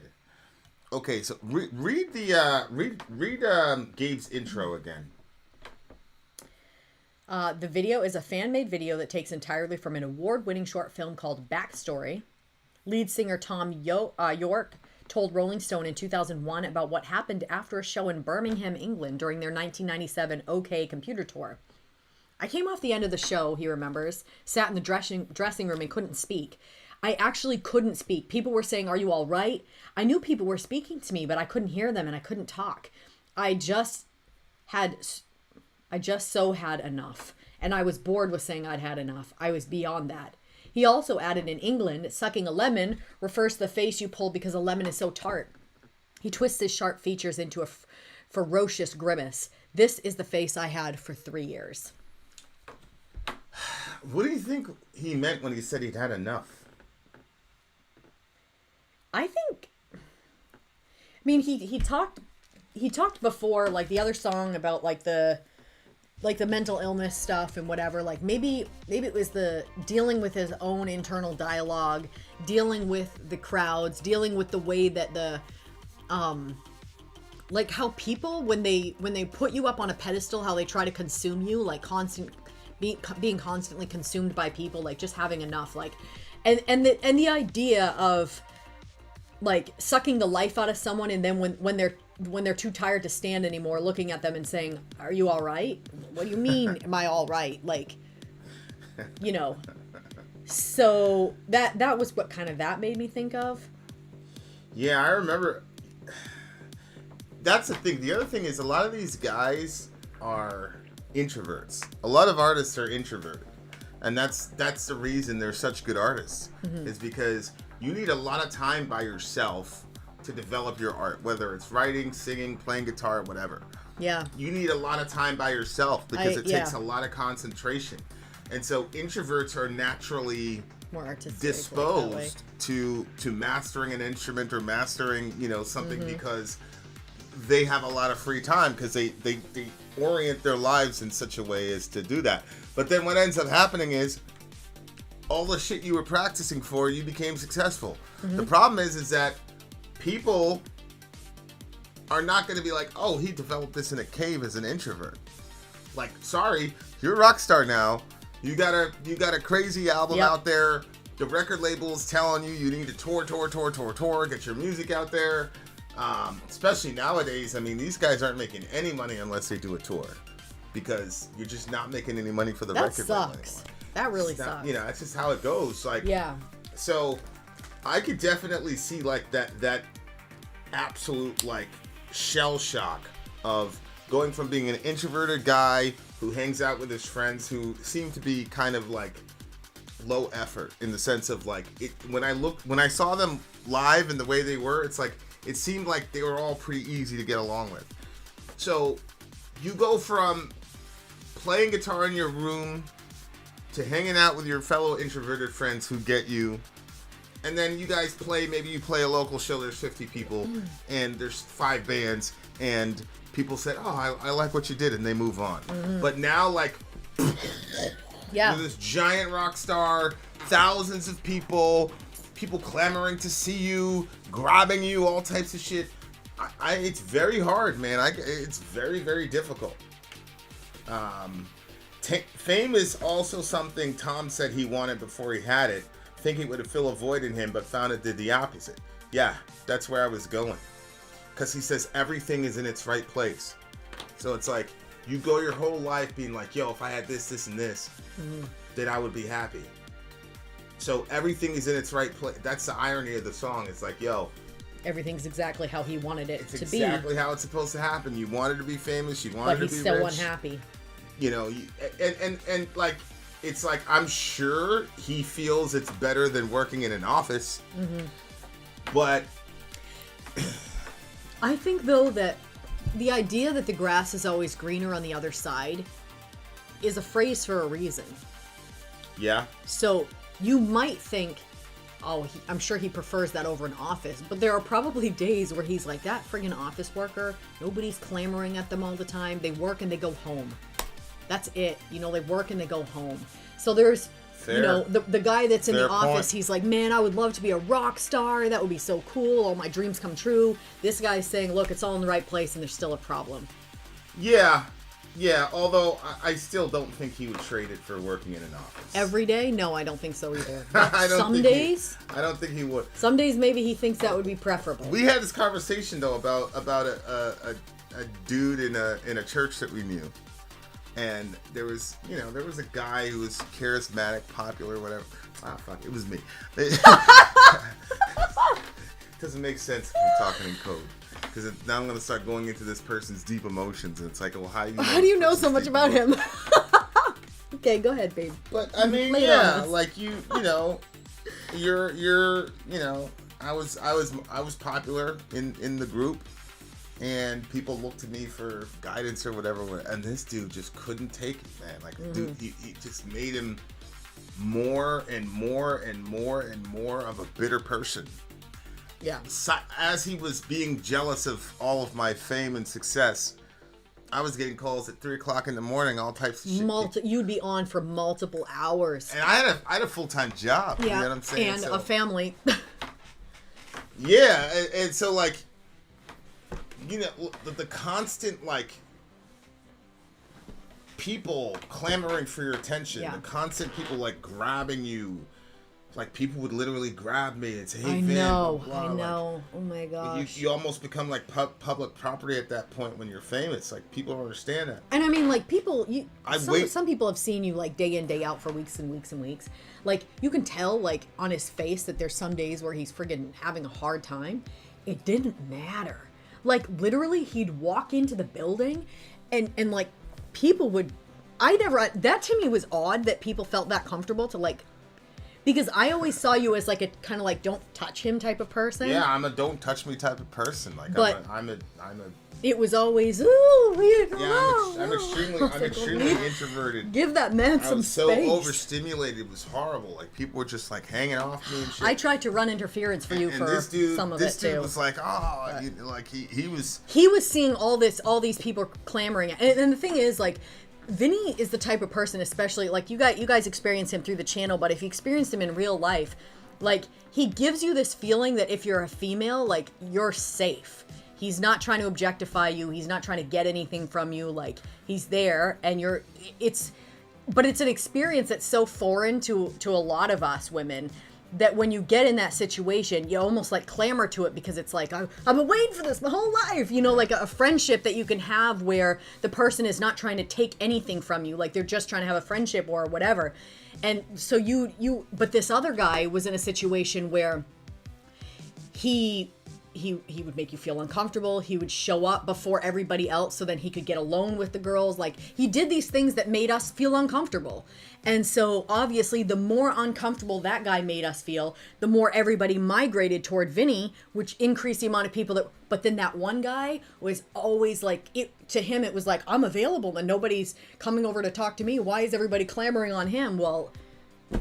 Yeah, he hated me for it, but if I could have traded places with him, I would have in an instant. I tried to leave. Like 6 months in, I tried to leave. It wouldn't let me go. Bless God. Shout out to Betty Mac. I'd still be there, bro. Thank you. Yeah, like, I really like PL's breakdown here. Holy shit, PL. So 2 colors. Yeah, I was wondering. Two colors, black and white, describing life as good or bad. Sucking the lemon equals different tastes gray. Don't really see how you get gray out of sucking the lemon. I thought that was a little bit of a reach there, my boy. What was that you tried to say? Incomprehensible because gray is not the color he needs in life. I thought that was interesting. Okay, let me look at that now. Check this out from Gabe. It's worth noting that when Kid A was released and people heard this song, first song on the record, people were like, what the fuck is this electronic bullshit? Where's the guitars? Band has 3 guitarists. Wow. Yeah, I didn't think it was electronica stuff. I thought it was... I've got a setting. You know the It's a Bell song, the middle when I changed it in that that atmospheric sound? Yeah. Like, that's guitar. I just put that through one of the settings on the amp, and then I messed around with a couple other things and did a bend instead. Anyway, like, but I was like, yo, that's crazy. That doesn't sound like guitar. That sounds like some synth type of thing. Like, yeah, so I definitely see that. But yeah, man, this song is, I relate heavy to this song based on the context that Gabe gave us, because like, yeah, man, I was at the point where I was just like so burnt out off of people, man. I was like really burnt out. I'm not joking you. There was a time where me and like his entire life had fallen apart, all right? So it was just him with a bunch of kids. And so me and two other people from our crew were over visiting you, and I could tell you were getting so tired, like he was friggin' exhausted. And I said, I gotta get these people out of his house because they didn't look like they were even trying to leave anytime soon. So I said, I told them, I said, hey, like he got up to get something, and I said, hey, you guys, like he's really tired, like he needs to rest, like we should leave. And they were like, yeah, whatever. So we all left, and as we're walking away, I repeated to them, because I know how fucking selfish people are in regards to him. And so I said, listen, I said, I think it's really good that we're all leaving right now, because he really needs to rest. I mean, he's been up, blah, blah, blah, blah, blah. They were like, yeah. They were bullshitting the entire time. They watched me take off in my vehicle, and they promptly went back into his house. They turned and around. so I messaged him when I got back home. I was like, hey, like, this is good. Take your rest, whatever. Nope. They were in the living room rapping. I was like... It's like 4 o'clock in the morning. I said, why don't you tell them to leave? Just too nice. Yeah. I'm like, why let them back in the house? They already left. See, that's one of the things about like being an introvert. Like, it's weird because like I can speak to crowds and I can turn on like a certain level of gregarity, when I'm in a crowd. So when I'm like alone and it's one-on-one, I have a very, very hard time like talking to people about like, yo, get out of here. Like, you're taking too much out of me. I only say it to someone like you or someone like that. But like regular people, I don't know. I didn't know how to do that very well at the time, obviously. Yeah. And so I was literally like dead on my feet that night. Like I was like passed out like on my feet, and they were still here. But it was funny. I mean, hey, it is what it is. I'm your wife now, so I would do it differently. I don't think they would try to come back in. You know what I mean? Like, I could be a stopgap in that sense, but it would have been a lot. It would have been a lot different if, yeah. Yeah, but I felt so bad for you. I'm like, I was also frustrated with you because I'm like, tell these friggin' people to leave. Like, I was like, these people, they'll just take. Well, they made their decision. They came back in, and now they're not in your life anymore. The people I wanted to spend a lot of time with, like, gave me my space. So, like, Davey was like, yo, if I saw you in public, I'd be like, oh, there's the big homie, smile and carry on. Because I, too, am introverted. Then I tell you I saw you in the street. So he'd be somebody I'd, like, want to stop and, like, That's no! what I was going to say. Yeah, I'm pretty sure, Davey, you should stop and at least say hey. Yeah, like, I would hate that if he just, like, said, oh, yeah, I saw you at, whatever, and didn't speak to you. Like, what the hell? Yeah. Yeah. I don't know, man. I don't know. I really like this song. I get the song. I totally get the song. It's hard to explain what the song does, but it's kind of like, this is a song I could play on repeat over and over again when I'm in one of my whatever. Mm-hmm. It's a really, it makes you think. The lyrics are avant-garde enough to where you could kind of plug in your own situation. I just really, really liked it a lot. This is a 9.5 for me. Is there anything, like, you know how people will be like, oh, if I had this, and this, I'd be better. I'd be good. Like, for me, like, I tell myself, really, if the entire house was, like, organized like I used to have my old house, I would be really good. But obviously that's not true. You know what I mean? Like, there's always other things. You know what I mean? Like, yeah. We want to try to make our issues like external instead of realizing that maybe there's some whatever. Do you have anything like that you're like, there's like one party that's like, yeah, that's not a fix, but there's another party that's like, yeah, but if this. I mean, obviously, the major project we're working on right now. Like getting our businesses to the next level. Yep. Relocating, those types of things. But see, I grew up with my mom like moving around all over the place, and it never got her what she was looking for. See what I'm saying? So I Yeah, always but at the get same time, nervous she when I kept bringing hear the old back into the new. Like there was a, Yeah. you know what I mean? Like there's a Yeah. person that wasn't good for her at that Yeah. point. No. Yeah. And she'd move states, but then bring them. Yeah, I'm just very, very skeptical about anytime people say this is gonna happen, so Right. this is gonna make, like, anytime there's like a life change. There's and people no silver bullets. And people think it's gonna do something. I'm always like, yeah, bro, that's probably not gonna work out the way you think it is. Maybe that's just cynicism. I don't know. But the trick is to just go, I'm really happy with how I am right now, and then work from there. Yeah, unless you're not. In which case, I don't know how that trick's gonna work. No, it's a genuine question. Yeah, I know. Yeah. Yeah, that's valid. Okay. It's a 9.6 for me. I love this song. 9.1. This is weird because it's not like a catchy pop song, but that line, like, it's right place, like that repetition over and over again is like sticking in my, it's like stuck in my head. It's interesting. Really, really interesting. All right, you guys, we'll be right back. We shall return, dear listener. Vin out. Story out. Gone. Commercial break. We'll be right back. I'm Vin. I'm sorry. If you would like to get your song reviewed, dear listener, there's the filthy capitalist option. As Sori says, 125 gets you straight to the head of the line. You don't have to be a part of the alliance. You don't have to be part of the group. Wait a minute. And the biggest thing is you don't have to wait. You hop, skip, and jump right in front of everybody. 125 gets you there. You do that 3 times, and you get mashed down to the $75 rate for perpetuity. Yes! Also, there is a band review option. So if you've got a band and you're trying to get your band some exposure, hit me up at insori@gmail.com, and I'll show you the details about how to pull You that off. can also jump on Patreon, and there is a option on the tiers to be able to get your band reviewed. Obviously, we can't lie to you, so we can't guarantee, a positive review. Get what you get. It's just rubbish. Rubbish. Rubbish. That's British for garbage. My favorite is the community option. $1 at the gate gets you in at Patreon. You get to join an alliance. The alliance joins their points together, and that helps determine what songs that we do. The alliances hang out on Discord, Message me on Patreon to get the link. and they do all kinds of other cool things. They do Minecraft, Dungeons and Dragons. Yeah.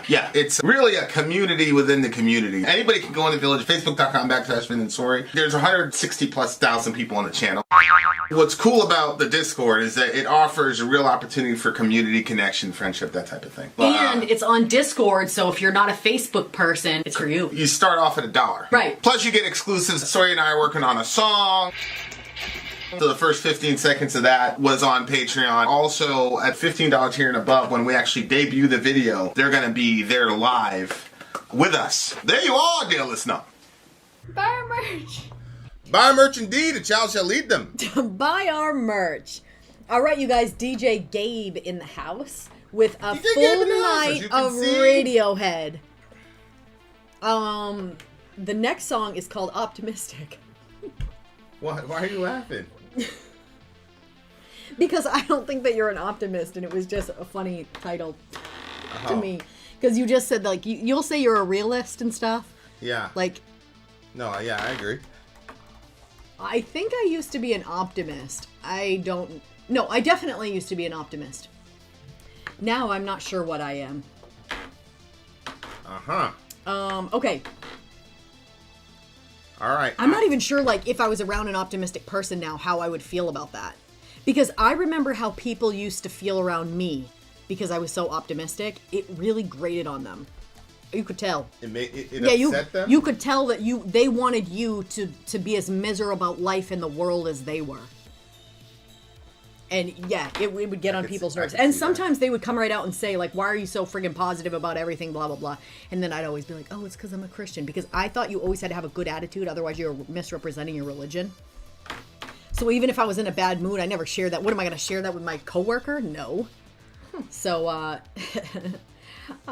interesting. Okay, so this is what DJ Gabe has to say about this song called Optimistic.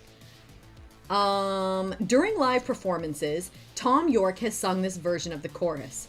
You can try the best you can, you can try the best you can ain't good enough. The chorus for Optimistic was directly inspired by Tom York's long-term partner, Rachel Owen. During the making of Kid A, Tom was constantly stressed out on the verge of an emotional breakdown because of his desire to make the album as perfect as humanly possible. His partner would constantly try to calm him down by telling him that the best you can is good enough. Oh, she was trying. But I can see how, well, that wouldn't work for me. Like, if I really wanted it to be better, I'm like, yeah, the best I can. Like, I know I can do better than this. If somebody's like, just that's good enough. Yeah, I think that would annoy you too if I said that to you when you were really trying to make something a certain way. What? If I was like, well, the best you can is good enough, babe. Oh, yeah. See? Shout out to Rachel. Would never happen. All right, here we go. Shout out to Rachel.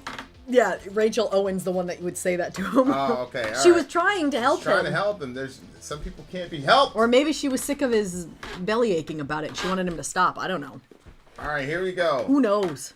Optimistic. Radiohead, let's do it. Boop.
jazzy.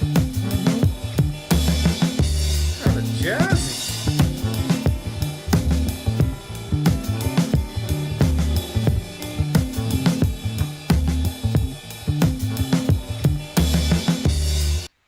All right, that was, what was the name of that song? Optimistic. Optimistic. Okay. That's so interesting that, okay, so she used to say that to him. Probably he wasn't a fan of that phrase, but it did make it into a song. And then when he would do it live, sometimes he'd switch it and say, the best you can ain't good enough. Right. Yeah, Jacko, I think you're right. Those guys don't miss. Yeah. Man, that's can you relate to that? Aren't you a bit of a perfectionist? Or how is that? Yeah. How's that going? I haven't mastered it. It feels like it's like a lifelong thing, but and the other thing too is it's not my choice to stop being a perfectionist. Like I don't feel like I was like, you know what? This would be beneficial to not be such a perfectionist. It was foisted upon me. You know what I mean? Like you can't have a bunch of kids and be a perfectionist. You just can't. Like you have to cut corners in different places. You have to, you know, add more water to the soup, so to speak, or allow something to just, you know, be certain ways. I mean, you've got a house full of people. You can't have I'm telling you, at my old house, like I folded each towel and each washcloth to like, I got the edges completely lined up on all the sides, folded it. It looked like friggin' a hotel in my house all the time, inside of all the cupboards and everything. You just can't do that. And I think that it's still a struggle, but like, I think that there's a lesson that has to be learned. We talked about this before, that you will keep, you know, whether you want to call it God or you want to call it the universe, you know, like God's going to keep bringing you the same lesson over and over until you learn the lesson. And even if he keeps bringing it to you, once you've learned the lesson, you're not going to feel the pain of it so much. Yeah. So, you know, like I had a long journey with, you know, when you have a lot of people in a smaller area, like stuff gets broken, and that used to just drive me crazy. But then coming to the realization that there is no thing in this entire world that is more important than my children. And so I changed on that, and I realized that if stuff gets broken, like it's not right, we'll handle that or whatever. But at the same time, like you can't just lose it on everybody, because I can't stand it when a pot is dented. Like, I mean, I literally just bought myself a new set of pots, a new set of pans, and within 3 days they already dented one of them. I just like to see the perfect circle. Can't. Now I'm cooking my egg and all I can see is that fucking dented corner. It just grates on me. But I'm trying to tell myself, so I haven't mastered it. So I looked at that dented corner and I was like, really? 3 days? That's it? 3 days? And they're non-stick pans. Like you didn't even have to struggle to clean it. Like how the fuck did you do that? How did this occur? Yeah, but then I say to myself, is the egg gonna be ruined because the pan is not a perfect circle? No, it's not. Does it bother me? Yes, it does. Do I feel like it says something, like my reaction to it says something about where I'm at? Other people's, the way that they treat the stuff, that also says something. So it's interesting how there's multiple things going on at the same time. Like it's not all one person. Like if the pot is dented, it can't blame that on everybody else and be angry at everybody else. I have to look internally at myself and say, why is this dented pot so important to me? Like why is, you know, I spent $25 on 3 pots. They're not that expensive. Why is the dent? I don't know yet. I still don't know why that is. As Gordon Ramsay says, it's non-stick, you donkey! But the other thing too is we're running so many businesses, and on top of that, you know, you've got a bunch of kids, and when I sit down with my computer, people are asking, they want attention, they want time. I want time with them too, and like you're trying to like kind of spread yourself out, and you realize that you can't make everything perfect boxes. Like some stuff just has to be circles, I guess you could say. That's kind of how I think of it. I can't get all the edges, I can't get everything perfectly, but stuff has to be good enough. But that's what I'm saying. Like I didn't choose this. I haven't chosen to grow past my perfectionism. I've learned to survive in you know what I mean? And I don't think that that's the goal. I think the goal is to recognize that I have, like, perfectionism can be really good in certain areas. For instance, if you own a hotel and you are doing the towels, when I open it up and I see that everything's, that makes me feel like the place is cleaner. If somebody just kind of shoves it in, everything's crooked, I'm like, You know, so there are areas and there are times, but then there are also times where when you're a perfectionist, it really is destructive. So I'm trying to... So that didn't really answer the question, I guess. No, it answered the question. It looks to me like the struggle here is, for him, is... But you're like that too with your music. I'm a perfectionist when it comes to my music, for sure. But it's not the kind of perfectionism that's discouraging to me, though. It's just like, my like if I miss a note or whatever, it's like a challenge, you know, like, yeah, but if like your a notes perfect run through, like if I hit a perfect run through, I'm like, yo, that's challenging. But then after a while I say, okay, that means the song's too simple for you, so now you have to write something a little bit more complicated. So it's like it elevates what I can do, because like I'm trying to squeeze all the juice out of the orange because of the limitations I have. So I'm like, yo, I gotta do, you know, like I'm working on a solo right now, like I usually don't play lead parts, you know, like it's a matter of trying to just challenge myself. Yep. So like if I hit perfection on like one of my songs, then it's like you can't camp out there very long, and I just say, okay, that means the song's too simple now. So I gotta do something else. So it doesn't, you know, the problem is that when you do something and you hold yourself to that standard, if other people are holding themselves to that standard, then it gets really, you know, Michael Jackson-y. Mm-hmm. You know, when that Michael Jackson was looking at that lady and she was singing all off key and shit, and he was ice grilling her because he holds himself to a certain kind of standard. But then you start interfacing people, it's like, yo, she just wanted to have fun, man. Like, it was, I guess it was like 3 o'clock in the morning or whatever. They'd all done the Grammys. It's like they were all like gassed, they were tired, and it's like, nah. But this to me seems like, and this is, so that's not where perfectionism gets me. I think this is more of like the conflict that this guy has between his ideal self and his actual self. Because the song starts off with, flies are buzzing around my head, vultures circling the dead, picking up every last crumb, the big fish eat the little ones, the big fish eat the little ones, not my problem, give me some. So that to me says that he has, you know, by this time they're very successful, and I think this, like, the first is talking about like the corporatization of music. Mm-hmm. Flies are buzzing around my head, so like he feels like a dead person, vulture circling the dead, picking up every last crumb. So it's like, it seems that he feels he's being consumed to the very last crumb. But the big fish eat the little ones. So that to me is why I said, okay, this is like the record execs or the music industry. But then he says, not my problem, give me some. Right, because he's basically surrendered to that. And he has, because he's made millions off of the industry.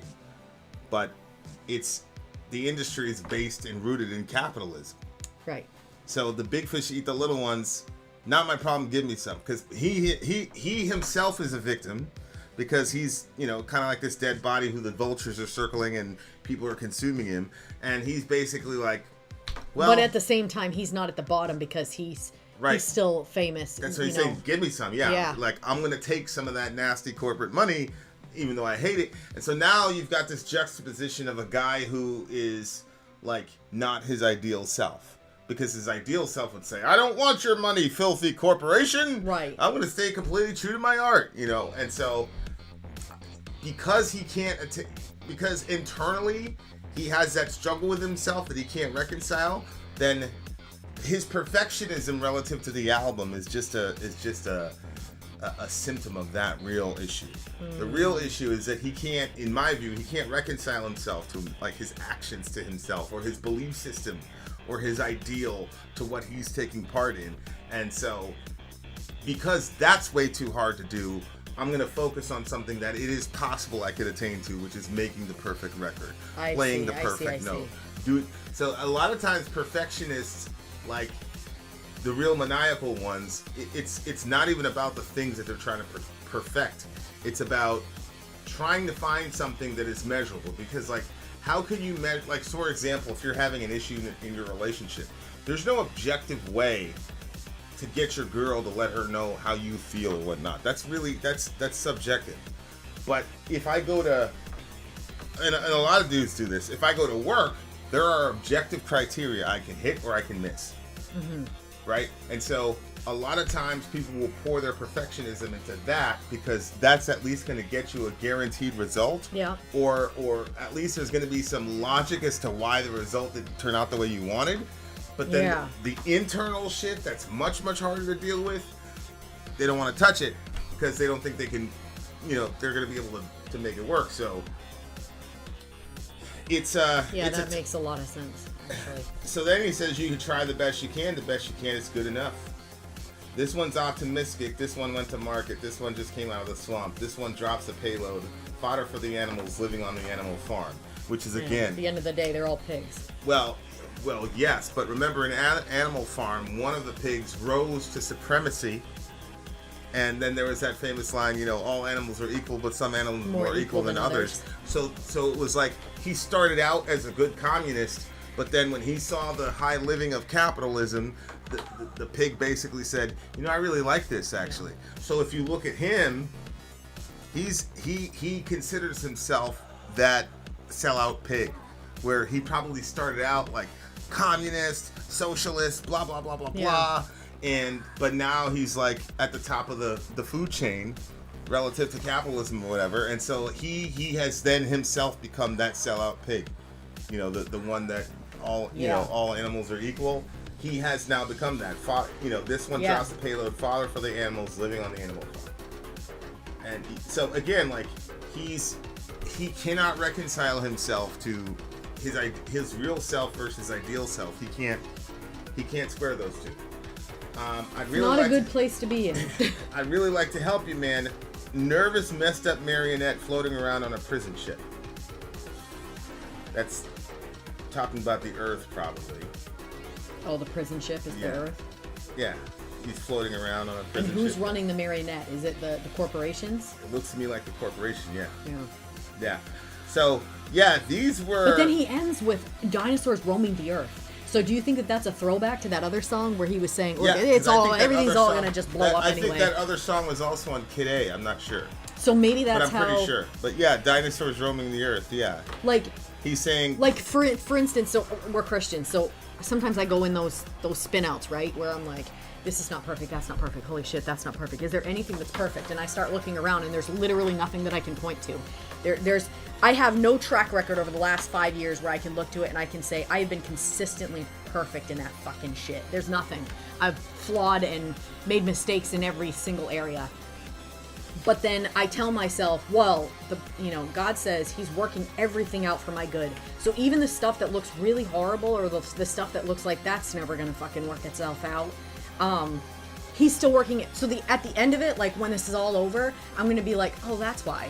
Like, that's why this or that. So maybe that's his way of like dinosaurs roaming the earth. Like, okay, at the end of it, like everything's just going to reset anyway. And what does the song matter when everything resets? Like, I don't know if that's what he's doing with that dinosaurs roaming the earth comment at the end.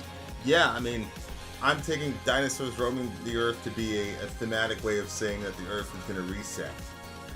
Right? Like it's exactly. And so it's like exactly. So what is this stress, whatever about all this and that stuff actually matter, or what were you saying something else? Well, it's an ironic way to end the song because that's not a very optimistic way to end the song.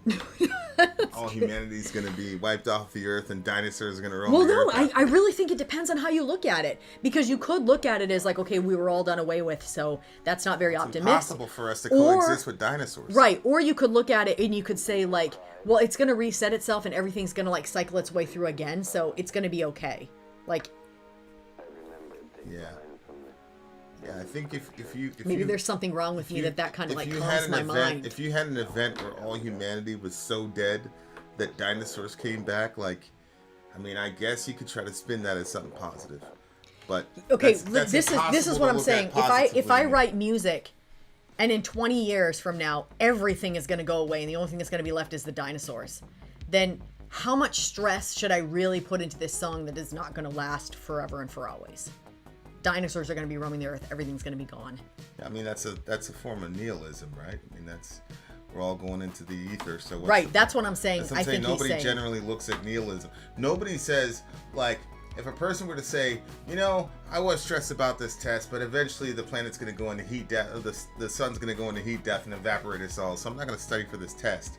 Nobody would say, oh, that's a good application of heat death of the sun. People used to do the same thing with the rapture. Yeah, the Christians believe that God is going to snatch you out. A lot of people still believe it. All of a sudden, he'll just take up all the Christians. I knew a girl that wasn't paying her college bills because of that. I said, how are you going to pay for this? And she was like, well, I'm figuring the rapture is going to happen before the end of college, so. La ilaha. You don't remember that? It was literally, when she said that, I know this is so horrible, but I could not wait to gossip to you about it. Because I knew you were going to make a big giant reaction. You were like, what? You could not believe. Like, it was basically that, like, why would you apply it that way? Sure enough, the rapture didn't happen. And, how do you know? Probably got left behind. I mean, look true. at the last 7 years. True. The last Wait 7 a years minute. have been very tribulation-y. Yeah, no, dinosaurs roaming the earth. I think it's meant to be pessimistic to create the irony from the song title. Mm-hmm. I think dinosaurs, especially in the previous song where dinosaurs were roaming the earth because Mother Nature just went and just killed us all, and God wouldn't intervene. So I just think that I think it's pretty clear that ending is, that guy is not an optimist. He's a pretty pessimistic fella. I guess his wife died. Oh. The one that was all encouraging. The optimistic one? Yeah, I think she died. I saw in the comment section, which is terrible. Yeah. That's sad. Shout out to Andrew Thomas, wherever you are. It's 12:50 where he is, so he must be in Europe. Yeah, man. All right. Well, that one's a 9.6 for me. What about you? I'm gonna give this one a 9.5. A 9.5. Try to be excellent, folks. Yeah, read Eddie's message. Try to be excellent. Okay, let's see. Eddie Dreadful says, perfection isn't possible in reality. You could do your best and still come out on the bottom doing your best, and being optimistic is no guarantee that everything will be okay. That's true. That is true. You know, one of the things that I figured out that's been marginally helpful is that if you set your own standards, then you can deal with your imperfections a lot better. So, like, if I say, okay, I'm gonna run through this scale in 20 seconds with 0 flaws. I could do that, but that doesn't necessarily mean it's going to translate to me being the greatest guitarist in the neighborhood or whatnot. But if I had the standard, like, hey, I hit it. I did 20 seconds, hit the scale, went up and down, did everything perfectly, not one miss. My right and left hands were coordinated perfectly.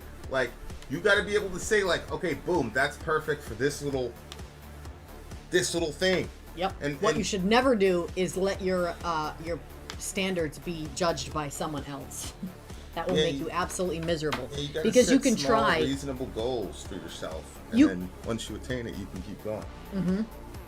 And you can try to appease somebody else, and it might it might be that because their standards are so different than yours that you're never going to be able to even back close to 1,000. So I think you're right. I think that there's importance to being able to set your goals, set your standards, but at the same time you have to be able to make sure that those standards are not just being within your own head, and are they rational, like, Yeah, I mean, to Davey's point, I am already the GOAT rapper, so. Right, I mean. 9.5 for me. 9.6 for me. We're coming up next with Pyramid Song. We'll be right back. Pyramid Song by this band named Radiohead. I don't know if you've heard of them or not. DJ Gabe in the house, bitches. Been out. Sori out. Gone. Commercial break, be right back. I'm Ben. I'm sorry. If you would like to get your song reviewed, dear listener, there's the Filthy Capitalist option. As Sori says, $125 gets you straight to the head of the line. You don't have to be a part of the alliance. You don't have to be part of the group. Wait a minute. And the biggest thing is you don't have to wait. You hop, skip, and jump right in front of everybody. 125 gets you there. You do that 3 times, and then get mashed down to the $75 rate for perpetuity. Yes! Also, there is a band review option. So if you've got a band and you're trying to get your band some exposure, hit me up at Sori@gmail.com, and I'll show you the details about how to pull that off. You can also jump on Patreon, and there is a option on the tiers to be able to get your band reviewed. Obviously, we can't lie to you, so we can't guarantee a positive review. Get what you get. It's just rubbish. Rubbish. Rubbish. That's British for garbage. My favorite is a community option. $1 at the gate gets you in at Patreon. You get to join an alliance. The alliance joins their points together, and that helps determine what songs that we do. The alliances hang out on Discord. Message me on Patreon to get the link. And they do all kinds of other cool things. They do Minecraft, Dungeons and Dragons. Yeah. It's really a community within the community. Anybody can go in the village, facebook.com/Sori. There's 160,000+ people on the channel. What's cool about the Discord is that it offers a real opportunity for community connection, friendship, that type of thing. And it's on Discord, so if you're not a Facebook person, it's for you. You start off at $1. Right. Plus you get exclusives. Sori and I are working on a song. So the first 15 seconds of that was on Patreon. Also, at $15 tier and above, when we actually debut the video, they're going to be there live with us. There you are, dear listener. Buy our merch. Say it. Say bye. Buy our merch. Look there and say it. Say it. Buy our merch. Say hi, people. Hi, people. What's your name? Good. How are you? Tell them what your name is. My name is Blippi. Blippi? Yeah. He likes watching Blippi, obviously. What is Blippi? It's a little show. Actually, it was this guy that saw these stupid shows that they were making for kids, and he decided that he could make them better. He too could make a stupid Yeah, because he show? saw his nephews watching it, and so he started making. He would go to. It's like a grown man, and he'll go to like places and play on kids' toys and jump around like kids do. Kids love his show. I heard so much bad stuff about it, but it's not. It's been great, and the kids love it. Keeps them occupied for hours sometimes. Hi, Gabe. Hi, Pete. No, Say say hi, Gabe. Hi, Gabe. say hi, DJ Gabe. Hi, DJ. Look right there. Look at right there. Say hi, DJ Gabe. Hi, DJ Gabe. Yeah. One Yeah. last thing. Throw your hands up and yell, Radiohead! Radiohead. Yeah. Okay. We love you. I love you. All right, go to bed now. Is it bedtime? Yeah, it's 9 Oh, o'clock, it is mashallah. bedtime. I love you so much. All right. Okay, we gotta work. Come for a quick kiss. All right, we're yeah. Not right now. Here, There you go. take those. And give some to Reza. There you go. Okay, bye now. Okay, hey, listen. Tell Reza. Look at me. Tell Reza if he doesn't Johan. stop yelling, he's not getting his blanket. We need you to make sure that this stays manageable. Okay. We're working. Okay, so. All right. We have returned. We have returned. Yes, yes. Did you see Johan with his apron on from work? Yeah. Hello, buddy. He's a working man. He's a working man.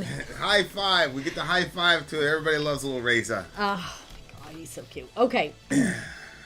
All right, DJ Gabe has brought us more Radiohead. Speaking Up of next, We have is- baby formula by the name of Fuji Bear. You know, dear listener, formula standards have not been updated since 1980 in the United States of America.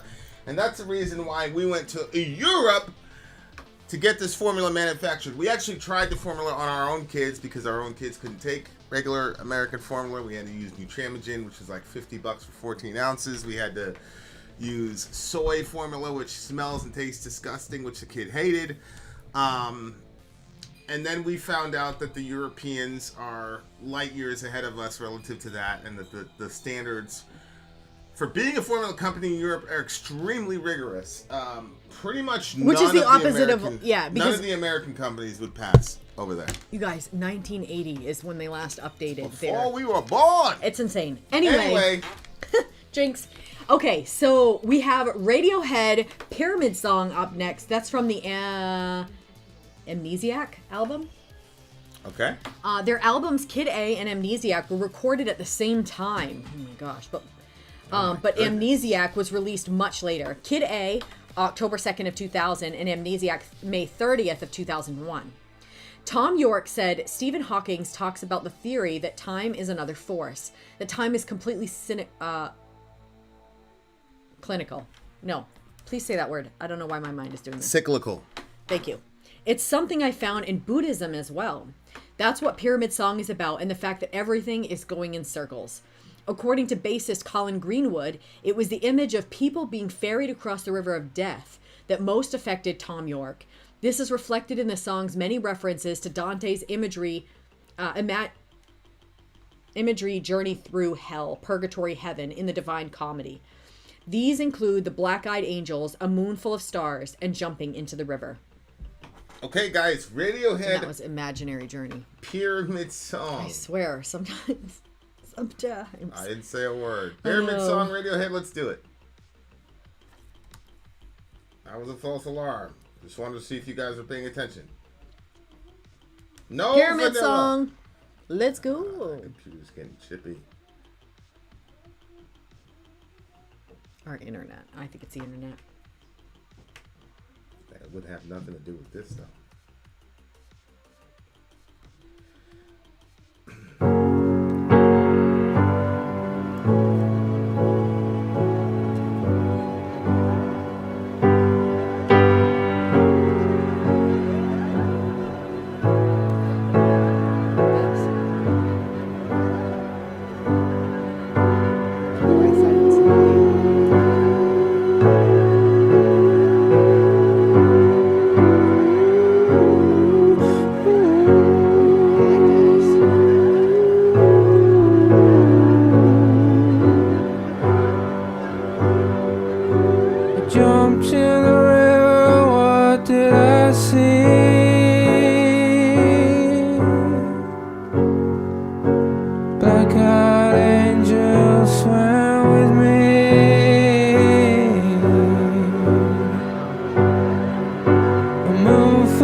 spooky as hell. Yeah. Bro. That was a really spooky song. Yeah, there was something satisfying and not disheartening, but something that kind of made you feel off the edge, like spooky, haunting, like sort of. Yeah. So you say he was looking at time as a force? Right. Is that what he said? Time is another force. That time is completely cyclical. It's another force, and that time is completely cyclical, so it's going in a cycle, past life, and all that jazz. He's interesting when he was like. It seems like he was focusing on death, which all of us have to at some point.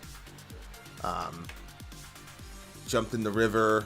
Black-eyed angels were swimming with him. You got that from Dante's Inferno. We're going through that book right now where people are having these near-death experiences. Yeah. And / past life, regressions, like remembering things from a past life, which I don't believe that it's a person from the past life, but I do believe that something is happening. Mm-hmm. I don't know if it's consciousnesses get blended. I don't know what it is, but there are definitely people who know shit about the way people 100 years ago died or whatnot. It was this kid from World War II. I mean, that wasn't 100 years ago at the time that, but like, it's weird, man. Like this kid, he knew like 38 pieces of data about this dude's life that nobody else knew. It was before he was at an age where he could read. Yeah, it was before he was pre-literate. There was a lot of stuff there was like a couple things. There was like one or two different things that they thought that the kid had it wrong, and then upon further investigation, it was like, oh my gosh, like at the last minute something got switched. Yeah. And it was what the kid said. Yeah. Weird. And he says, in this song, he says, we all went to heaven in a little rowboat. Yeah. That part was sad to me. How come? Because, well, one, when he said, all my lovers were there with me, all of my past and futures, and we all went to heaven in a little rowboat. I think, like, there was an example that you talked about once where you were at the cross with somebody and you guys both nodded and then went your ways. Yep. So like this one, like where everybody from his past, because, well, I mean, realistically, you can't be with 5 people at the same time. You know what I mean? Right. And it doesn't matter how significant or insignificant. Can I use the charger? Like those relationships were from the past, and so he's saying, like when he was singing it, I was like, oh, that's cool. When I thought about if you were singing it, I obviously didn't like it anymore. But the idea that everybody is all together, and I think you kind of get that in Christianity, where there's like a feasting table and everybody's all there together. And I kind of think that that's what kind of like what he was trying to communicate. But like when it said we all went to heaven in a little rowboat, I liked the simplicity of that, like, because life gets really, really complex, and then like at the end of it, like we're just in a rowboat and we're all going to heaven together. You know what I mean? Like, yeah. And if you could, like in regular life, one person couldn't be in a boat with all their past people that they had relationships with. I mean, there would probably be some fighting, some whatever, but this is different. Like everybody's past it now. It's just, you know what I mean? That's what I said. There's nothing to fear, nothing to doubt. So yeah, like if you get to that existence, then petty things like those kinds of issues you would assume they would disappear. Mm-hmm. Yeah, like when I listen to these people, at first I got the book just because I was doing research, and I was like, oh, this woman she's not a spiritual person. Although after she did all her work, lady? Yeah, after she did all her work, she did say she got spiritual because the information changed her. Because so again, we're talking about near-death experiences, and people are, the famous one where this woman is describing a shoe that was on the left side of a roof that nobody knew, but she said she floated above and saw it. And then they went up to check, and sure enough, there it was. I mean, this woman's published. Lindsay Kane. I mean, she's published in the New York Times. She was the one that broke the UAP story in 2017. That was her. So, I mean, she's.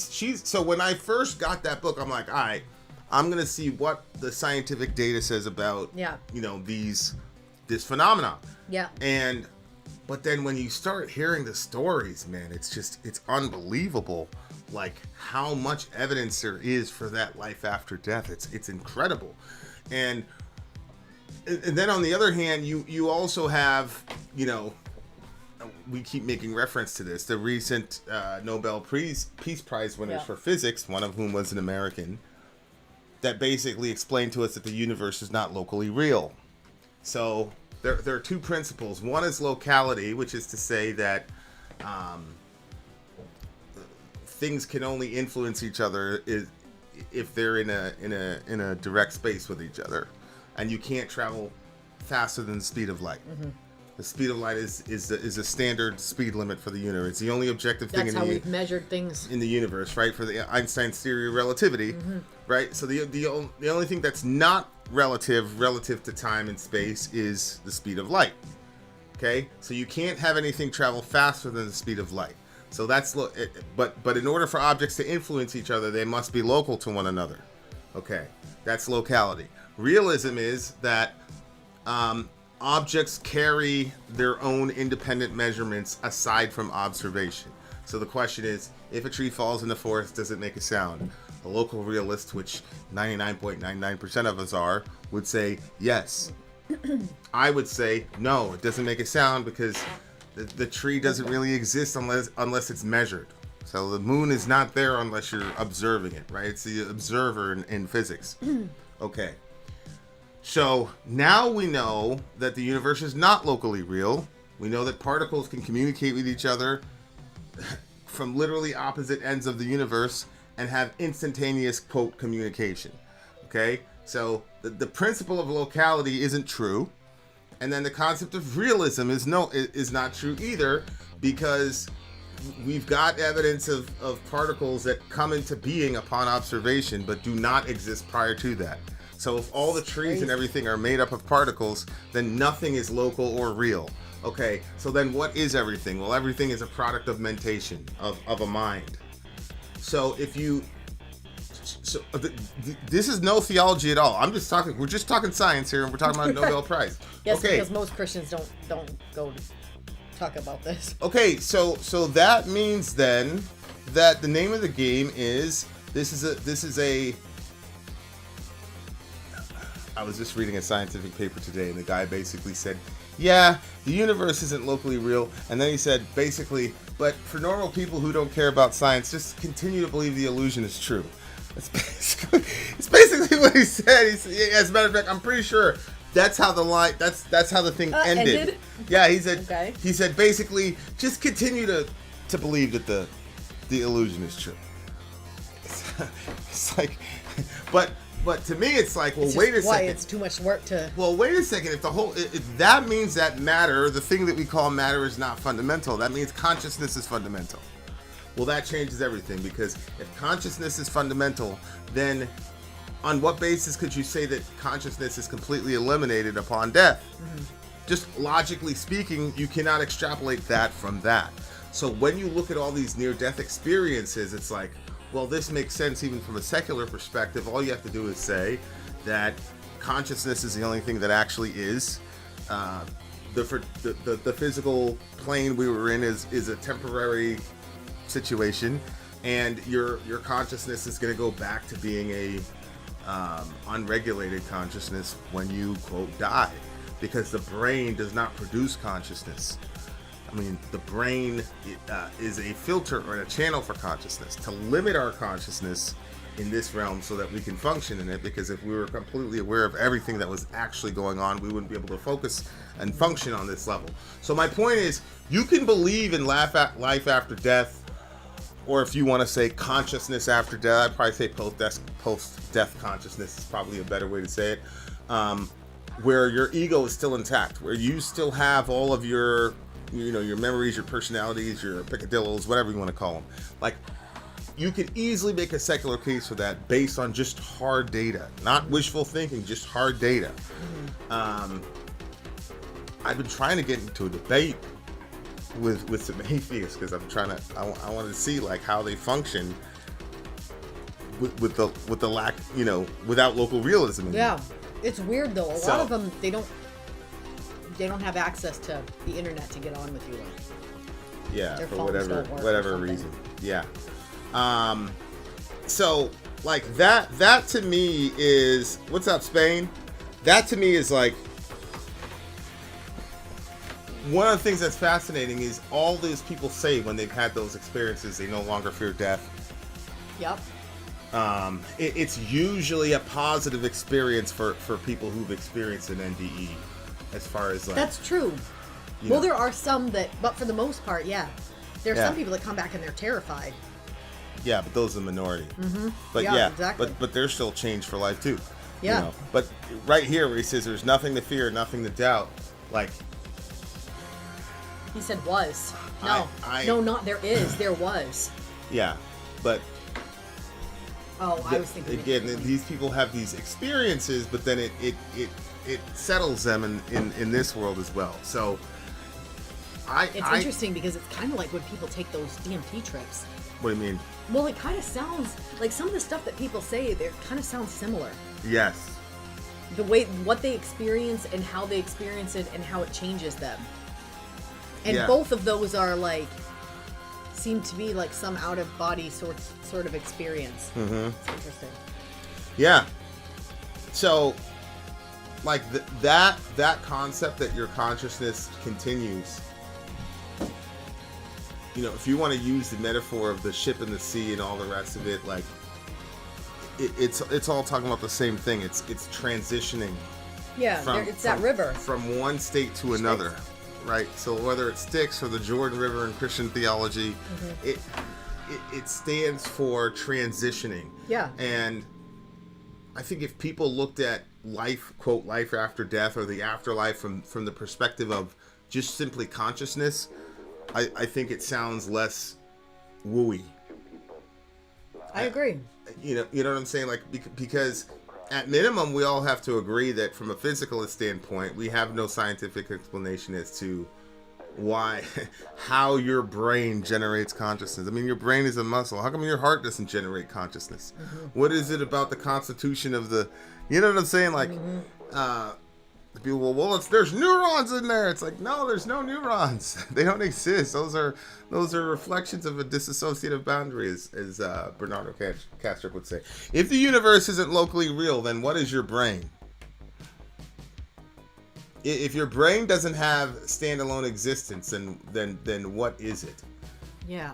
And so Kastrup would say that it's all these things that you see in the quote physical world are just the after effects of what's happening in the invisible world.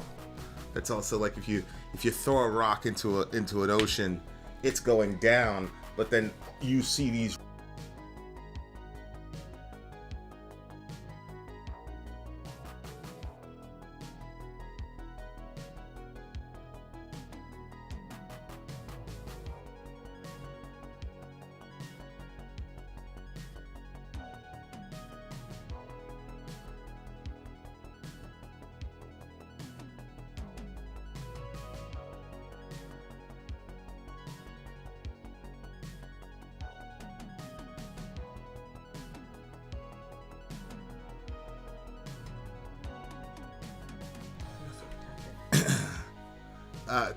to mistake the ripple for the pond is the issue. Okay, what do you got for this song?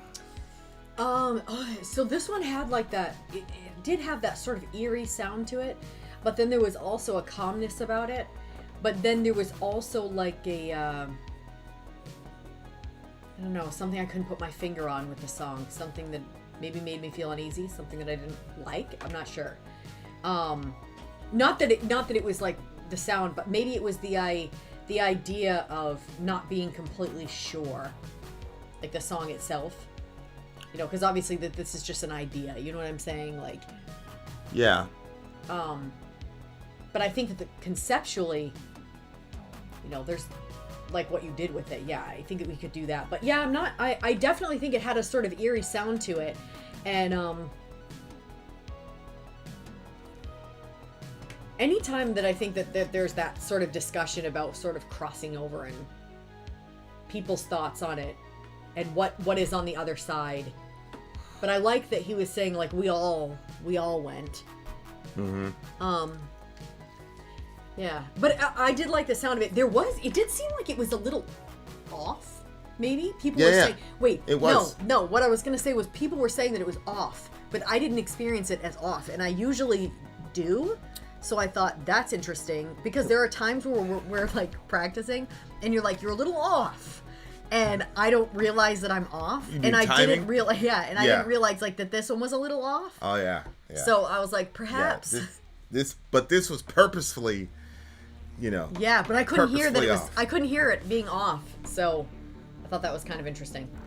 Yeah, I don't know why they called it the pyramid song. Apparently, like the way that it's written is probably looks like a pyramid or a triangle or something. I don't know. Okay. But I really liked it, especially when the strings came out. The strings were crazy because I wasn't expecting it, and it was like it was a little bit off, like a half step, and then the strings came in. It was just completely unexpected, but it worked. It was dramatic. Would you give it? 9.4. Wow, these are all getting high ratings. Yeah, I'm going to give this one a 9.5. Almost gave it a 9.5. Now you beat me. The song could also tap into the ending of The Lord of the Rings where Frodo and Gandalf are sailing away. Yeah. Oh yeah, XBM says the peer-reviewed study about the woman who was told by voices about her tumor is something everyone should read. Yeah, that was a crazy situation. But it talks about wild. consciousness. This woman heard a voice in her head that says, "You have a tumor, and you need to get it checked out."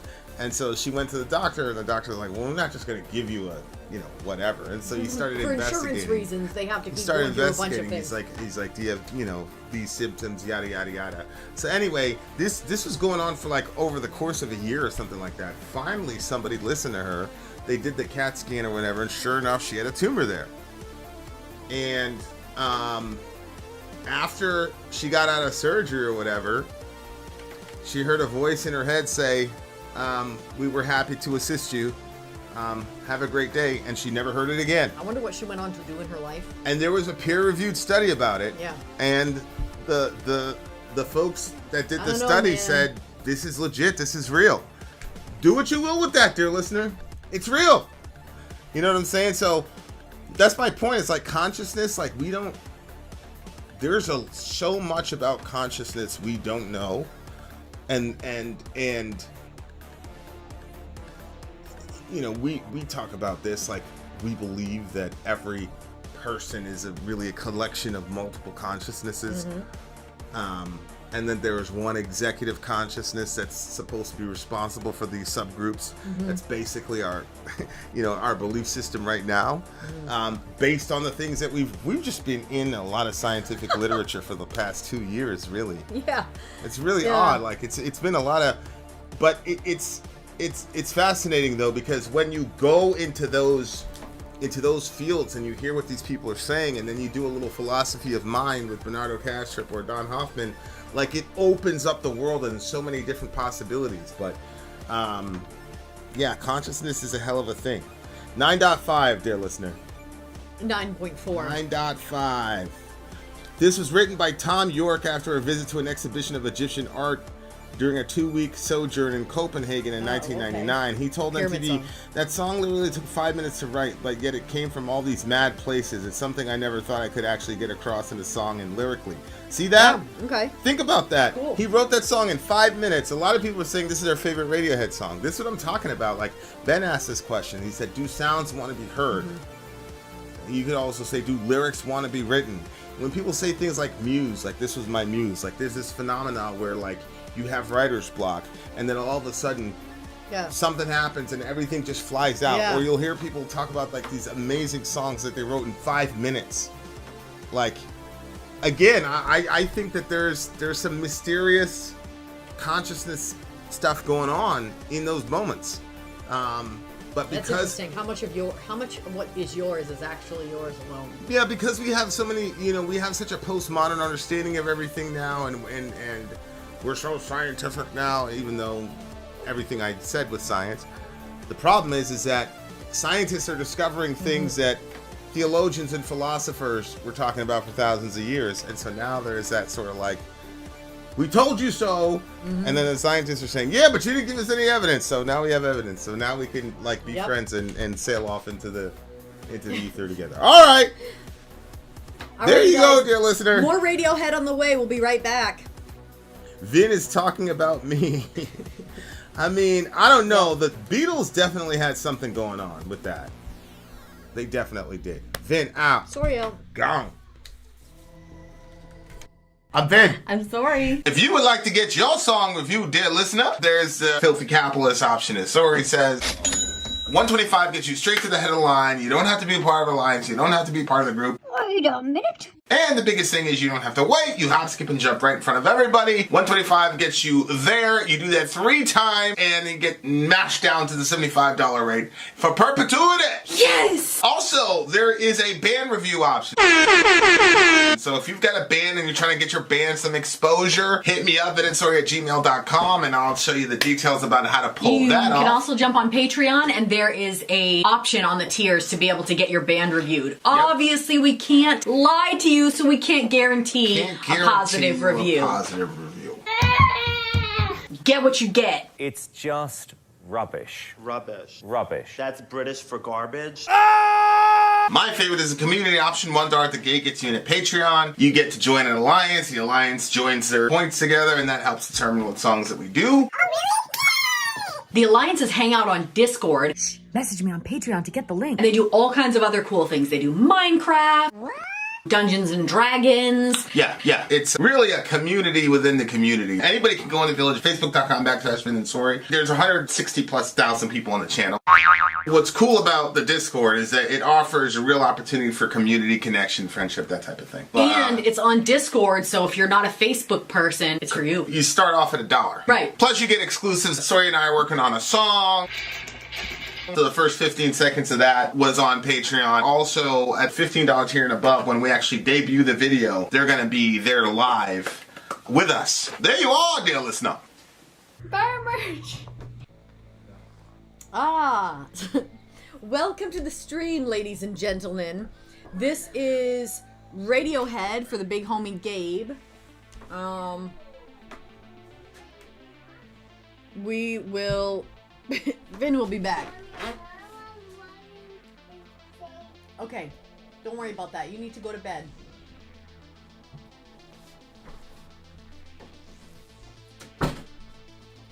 I guess we'll just do an Ask Me Anything while I'm waiting for the homie to return. Let's see. Yes, it is true, Papa Copia, what the comment section is saying. There's a couple different ways. If you're like, yeah, I can't buy a song, that's crazy. The way that you can do that is to join Patreon, and that is you can join an alliance for $1 a month.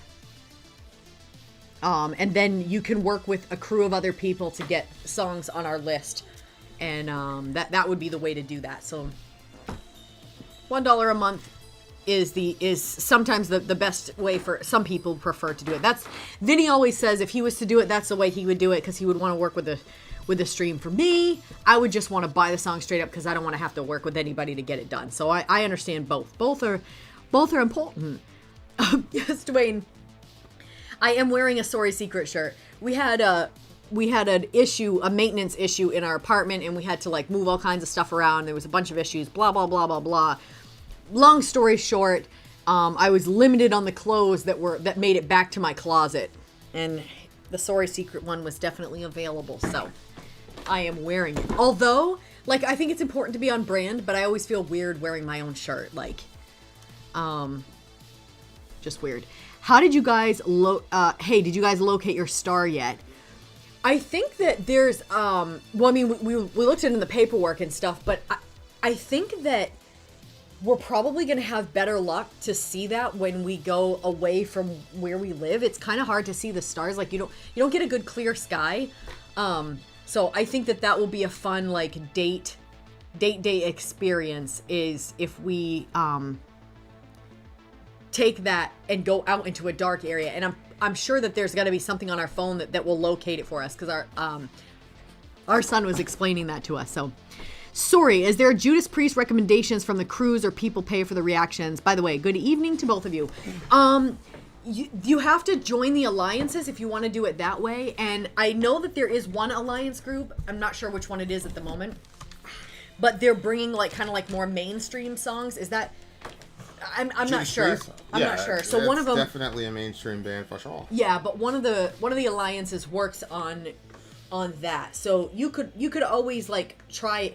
You know what? To be honest with you, you can jump on Patreon and you can hang out with the Discord people for that month and kind of see if that's something that you're interested in. And if it's not, then just back out before it takes the $1 at the end of the month. You know, that's all. If you wanna try that. Let's see. Can you please react to all my favorite songs for free? I'll send you the list. Sure. When we all get on that big boat, when we all get on the little Whatever rowboat you together. say, Asha. When we all get on the rowboat right. together, we'll react to all their songs. Song number 6 is Radiohead. Okay, please. Idiotech. Idiotic? Yeah, but he spelt it very gracefully. All right. Idiotic. This track has been described by lead singer Tom York as the happiest song we've ever written. He's obviously being cheeky. Oh boy. Oh no! Here we go. Boy. Here we go. Here we I've got go. the lyrics. You've got the thing. Let's go. Idiotech or idiotic Radiohead. Let's do it.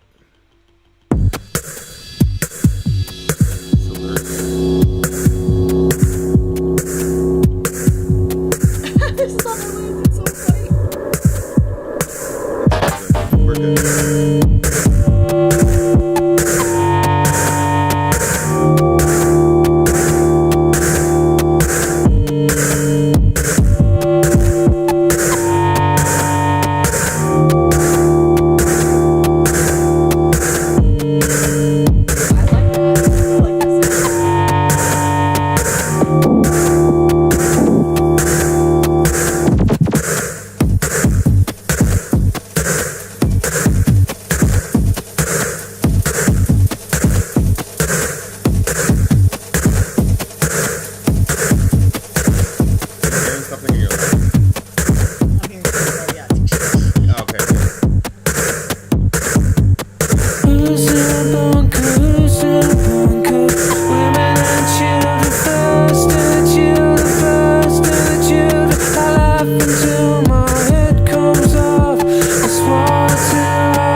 Oh, man.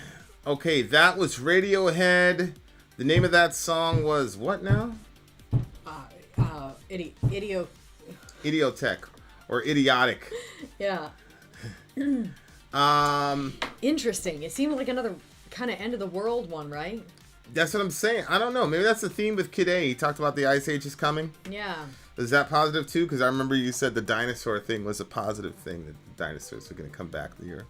No, remember the last song? No, you're like, hey, you can look at that optimistically. No, I said you could look at it optimistically to say, like, what is all this? Because he was trying to have perfection in his music. So I was saying you could look at it to say, like, is all this perfection and the wins and fails, how important are they really if all this is going to just explode and there's going to be dinosaurs again? Who's in the bunker? Who's in bunker? Women and children first.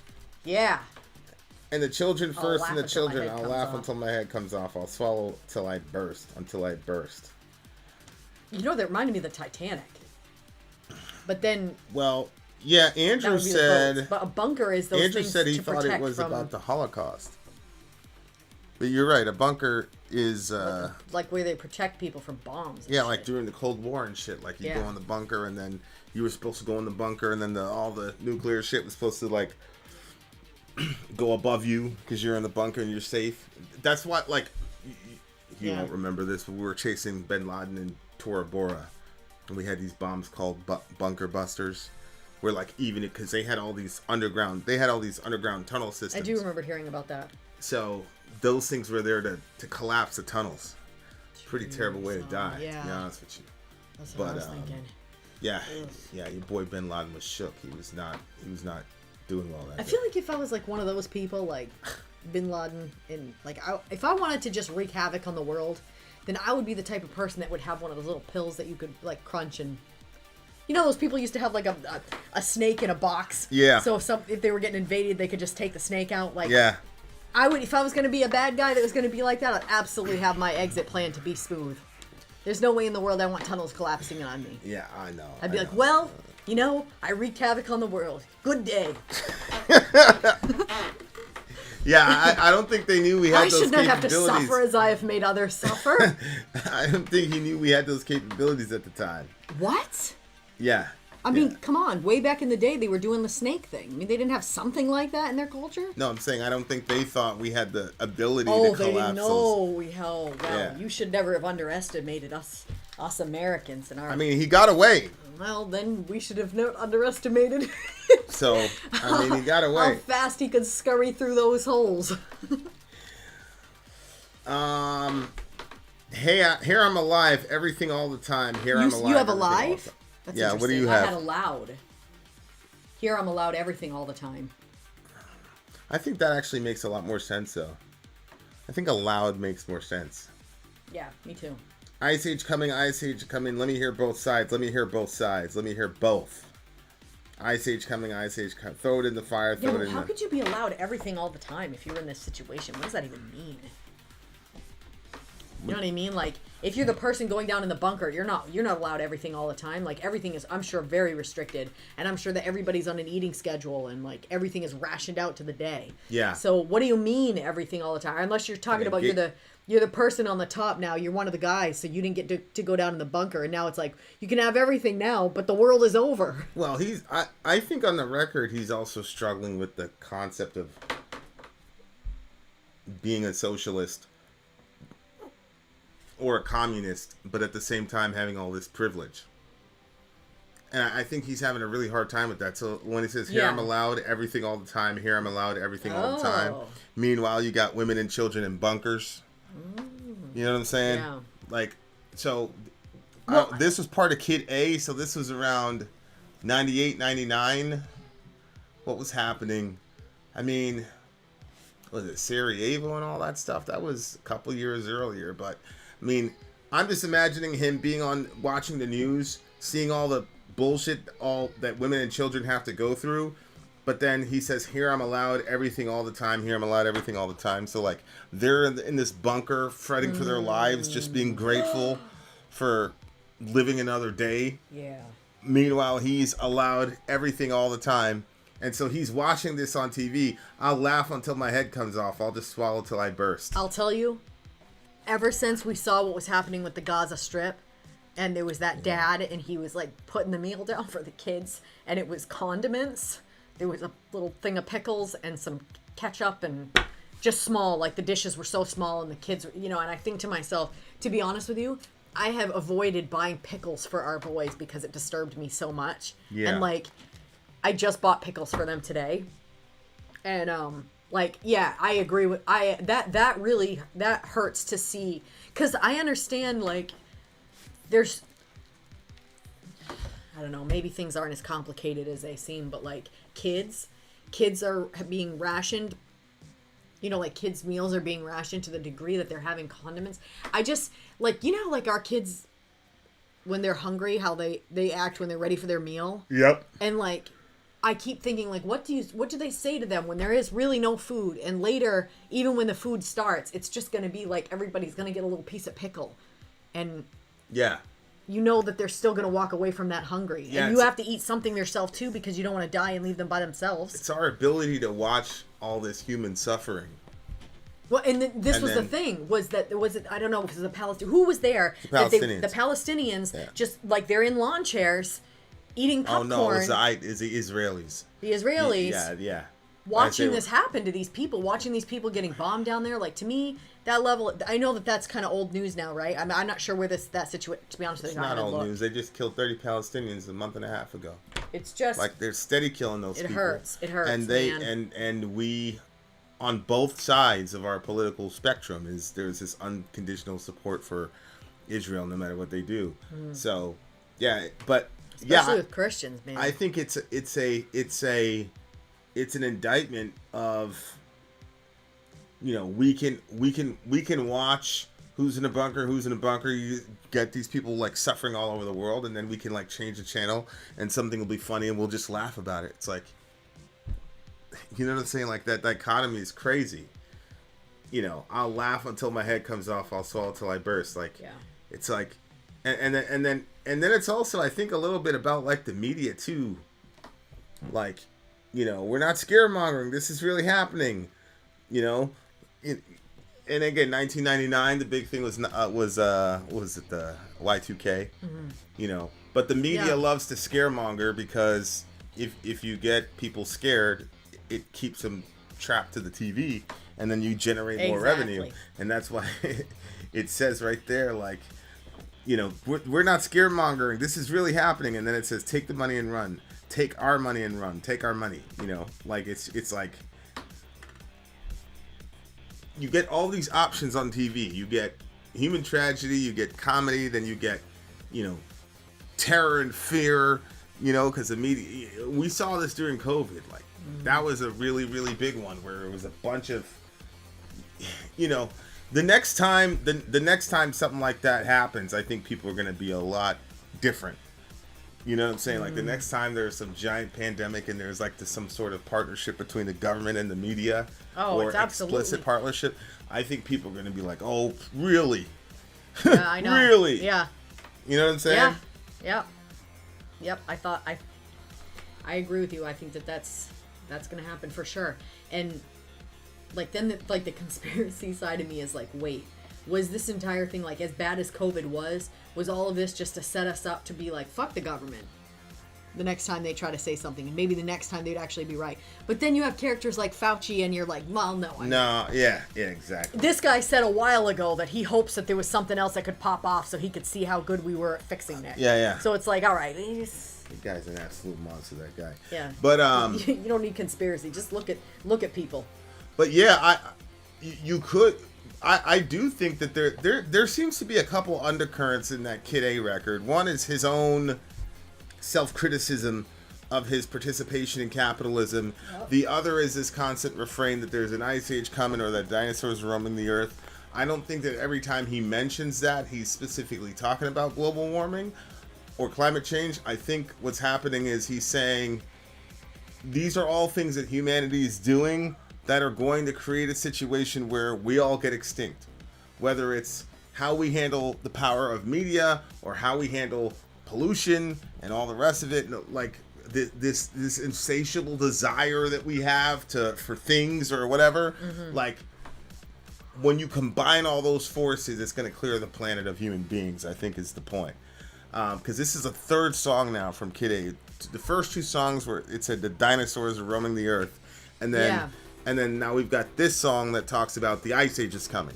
So it's like there's just backdrop of a warning, like, yo, if we keep going like this, it's gonna eat us alive. It's gonna eat us alive. Yeah. Yeah. Damn, what a crazy band. This is a 9.4 for me. 9.7 for me. Yeah, I mean, there's definitely some depopulationists at the helm, for sure. I mean, these people come out and said, you know, the planet's too popular. Of course, Elon said the planet is actually underpopulated. Unbelievable. But, and yeah. how many people on that premise alone did not have children? I know. And they're going to age themselves, and when they get old and they want family around them, they're not going to have it because somebody put out this lie that we're overpopulated, instead of thinking that our children might be the solve for some of our problems. Like, we either killed them off or didn't let them be born for one reason or another. It's just sad, man. Yeah. It's sad. Well, it's so sad. It's like you said, like you had religious friends who they thought the rapture was around the corner, so she's not paying off her student debt, defaulting on student loans, and now she's probably in a fucked up situation in America. And there were people in these like apocalypse cults, especially around the time of Ellen G. White, like they left everything. You remember that guy that said Jesus is coming back in 2012? I forgot that pastor's name. I forgot what his name was. Dude's in hell now. There's been so many of them. But you know what I'm talking about, right? Are you talking about this is not really, funny? really old dude. Wait. The really, really old dude who was predicting the end of the world. Yeah, and everybody's bank accounts were linked, and he said, "Give me." He took everybody all was the family right. radio guy. That was all his the money name. was supposed to go to him, and then they were going to take the money that you had and disperse it to people that were then going to care for your pets after you were gone. That crew. Well, took tons of people's money, Harold- and then he Harold threw his hands Camping. up about it. He said Harold that Camping. he's not a financial advisor. Yeah. That guy. Yeah. Harold Yeah. Camping. The people were giving out their life savings, all types of shit to this dude. Because they were thinking, what am I going Because to they need? I'm thought not he going to was- need it after this. they thought he was the They prophet. were liquidating their stuff. Yeah, that's what I'm saying. Like, And then after he took all their money, he just said, look, I'm not a financial advisor. yeah. People were dead, everything. He was gone. Yeah, he was. Yeah, but He was like that's the spending thing. them Benjamins. Like apocalypse, you know, these apocalyptic sort of little subgenres create these kind. You're right. Like on the secular side, it's like the world is too populated. Climate change is going to kill us in 10 years. That's basically like the rapture. They keep saying that. Like, oh, it's going to happen tomorrow. It's going to happen tomorrow. It's going to happen tomorrow. It's like, yeah, man, okay. You know what I'm saying? But so like, there's doomsday stuff on the secular side and doomsday stuff on the Christian side, which is why like I generally stay away from all the doomsday shit. Like, I'm seeing a positive future. Fucking go to school, pay your bills. You know what I'm saying? Like, go to the doctor, get that shit checked out. You know, this doomsday shit is like, it's the irony is it's one of the things that could fast track us to doomsday. You know, like the belief in doomsday. Like I got this friend and like he's obsessed with saying that the world is getting progressively worse, all types of shit. I'm like, dude, stop. Yeah. Like, the world is not getting progressively worse. Go talk to the people in the fucking 1800s who would get killed because a spider bit them and have to amputate a leg without anesthesia, biting a block of wood with a shot of whiskey, and tell those people that the world is getting progressively worse. Good night. God almighty. Bruno said dudes in hell now. Yeah, that was even Perkinots would agree with me that Harold Camping is probably in Al-Nar. That's the fire. Okay, what'd you get the song? I thought I already rated it a 9.8. I'm gonna give it the Lunchtime Catch Up Podcast says go like and subscribe to their channel. I'm assuming they have a channel. I don't know who they are. This is the first time I've seen them, but like and subscribe. Anytime somebody names their YouTube thing after like their show, like I'm with it. It's an environmental protest song about our idiotic ability to act so gluttonous when we know it will impact our children's future and the health of loved ones. Yep. Yeah. All right, 9.5, damn it. All right. One more song, you guys. Un mas. I'm actually... The name of the song is Let Down. This went way too quick for me, actually. I'm a little bit let down. I'm not going to lie to you. We shall return, dear listener, with freaking DJ Gabe coming at it with the freaking Radiohead. Let's do this shit. Okay. Yes, we've reacted to Hush Yael. Yes, we did. That was an old sleeper song, wasn't it? Yeah, that was Oh Sleeper. Was it? Which Yeah. I remember saying Oh Sleeper. Oh, sleeper. Okay. But I don't know. We've got one more song, dear listener. Commercial break. We'll be right back. I'm Vin. I'm sorry. If you would like to get your song reviewed, dear listener, there's the filthy capitalist option. As Sori says, 125 gets you straight to the head of the line. You don't have to be a part of the alliance. You don't have to be part of the group. Wait a minute. And the biggest thing is you don't have to wait. You hop, skip, and jump right in front of everybody. 125 gets you there. You do that 3 times, and you get mashed down to the $75 rate for perpetuity. Yes! Also, there is a band review option. So if you've got a band and you're trying to get your band some exposure, hit me up at itsori@gmail.com, and I'll show you the details about how to pull You that off. can also jump on Patreon, and there is a option on the tiers to be able to get your band reviewed. Obviously, we can't lie to you, so we can't guarantee, a positive review. Get what you get. It's just rubbish. Rubbish. Rubbish. That's British for garbage. My favorite is the community option. $1 at the gate gets you in at Patreon. You get to join an alliance. The alliance joins their points together, and that helps determine what songs that we do. The alliances hang out on Discord, Message me on Patreon to get the link. and they do all kinds of other cool things. They do Minecraft, Dungeons and Dragons. Yeah. It's really a community within the community. Anybody can go in the village, facebook.com/Vin and Sori. There's 160,000+ people on the channel. What's cool about the Discord is that it offers a real opportunity for community connection, friendship, that type of thing. And it's on Discord, so if you're not a Facebook person, it's for you. You start off at $1. Right. Plus you get exclusives. Sori and I are working on a song. So the first 15 seconds of that was on Patreon. Also, at $15 tier and above, when we actually debut the video, they're going to be there live with us. There you are, dear listener. Buy our merch.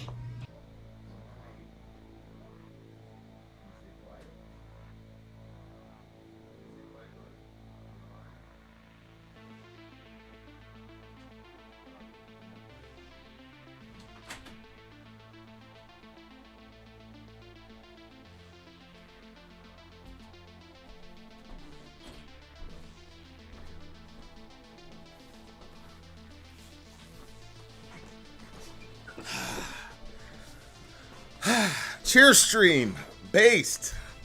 Well, Soraya has quit the show. It's over with. You guys outta are stuck with me. I'm out of here. No, I'm back. I've got a big giant Red Bull. All right, you guys. Radiohead. Yeah, Children of Fire is my second favorite Oh Sleeper song. That song is hard as hell. Or heaven, whatever you want to call it. All right. Okay, Radiohead Let Down for the big homie Gabe, DJ Gabe. DJ Gabe. Okay. Gabe. Note from Gabe. Thematically, I get strong, comfortable, numb vibes from this song. It's not a one-to-one comparison, but I interpret the song as being about being trapped. Like the Pink Floyd joint. Comfortably young. Comfortably numb. Yeah. But I interpret the song as being about being trapped by your life situation, having no real choices, and having to give up on your dreams. Where? Lead singer Tom York said, I was pissed in a club and I suddenly had the funniest thought I'd had for ages. What if all the people who were drinking were hanging from the bottles? Oh my God.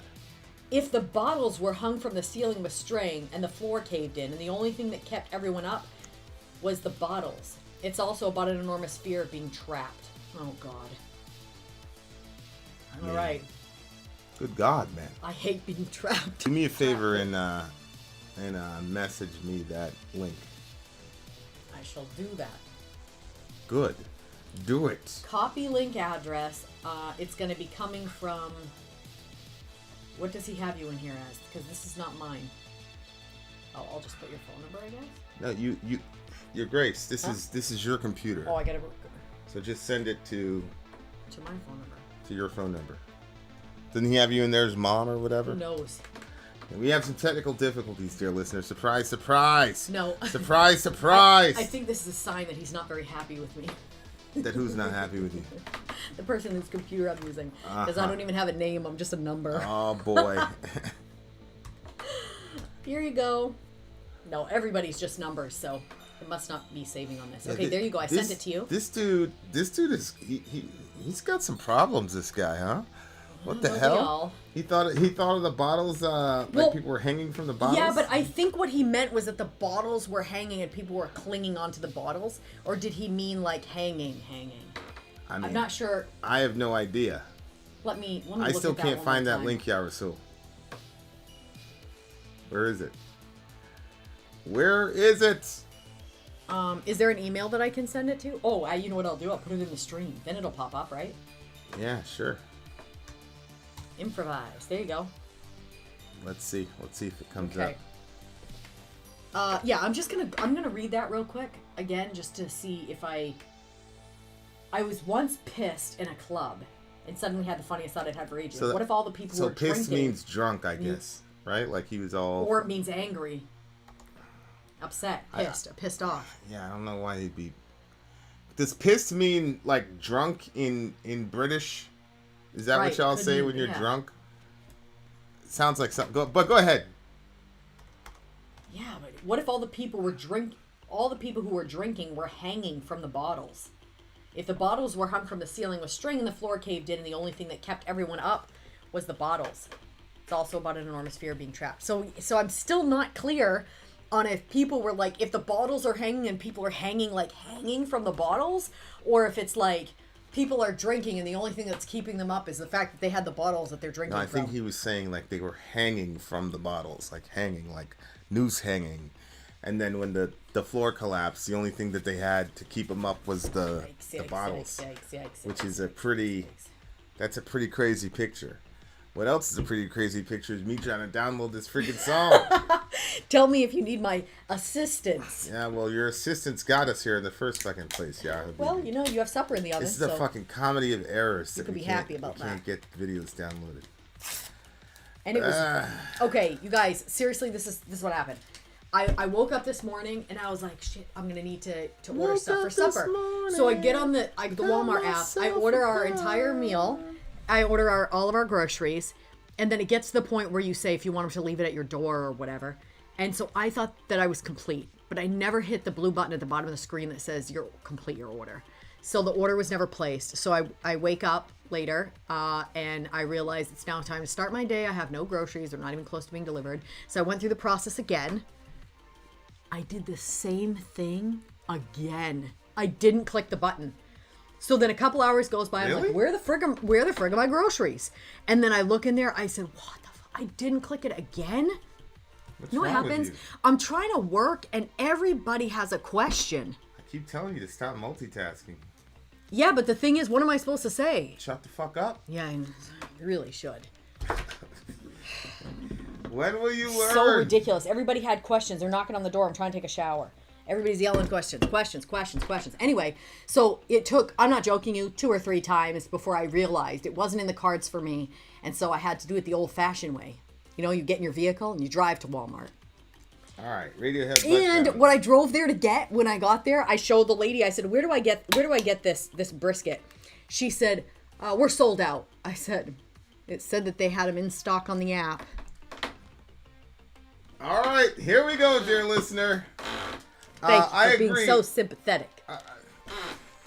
I have no sympathy for you I know. whatsoever. I know. You don't understand the frustrations of mom I life. understand being frustrated. I also understand The frustrations of mom life. being told not to multitask and continuing to multitask and then... Well, it wasn't business, so. Hear me! All right, guys, here we go. First time I wasn't multitasking, though. Let down I lyric just video. screwed up. Let's do it. Radiohead letdown. Let's go. Let's feel trapped, guys. Yeah, I know. Let's end on that. Let's end on that note.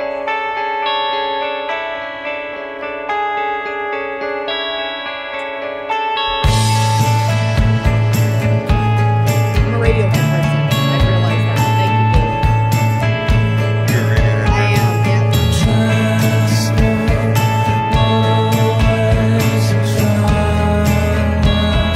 Started on the stop,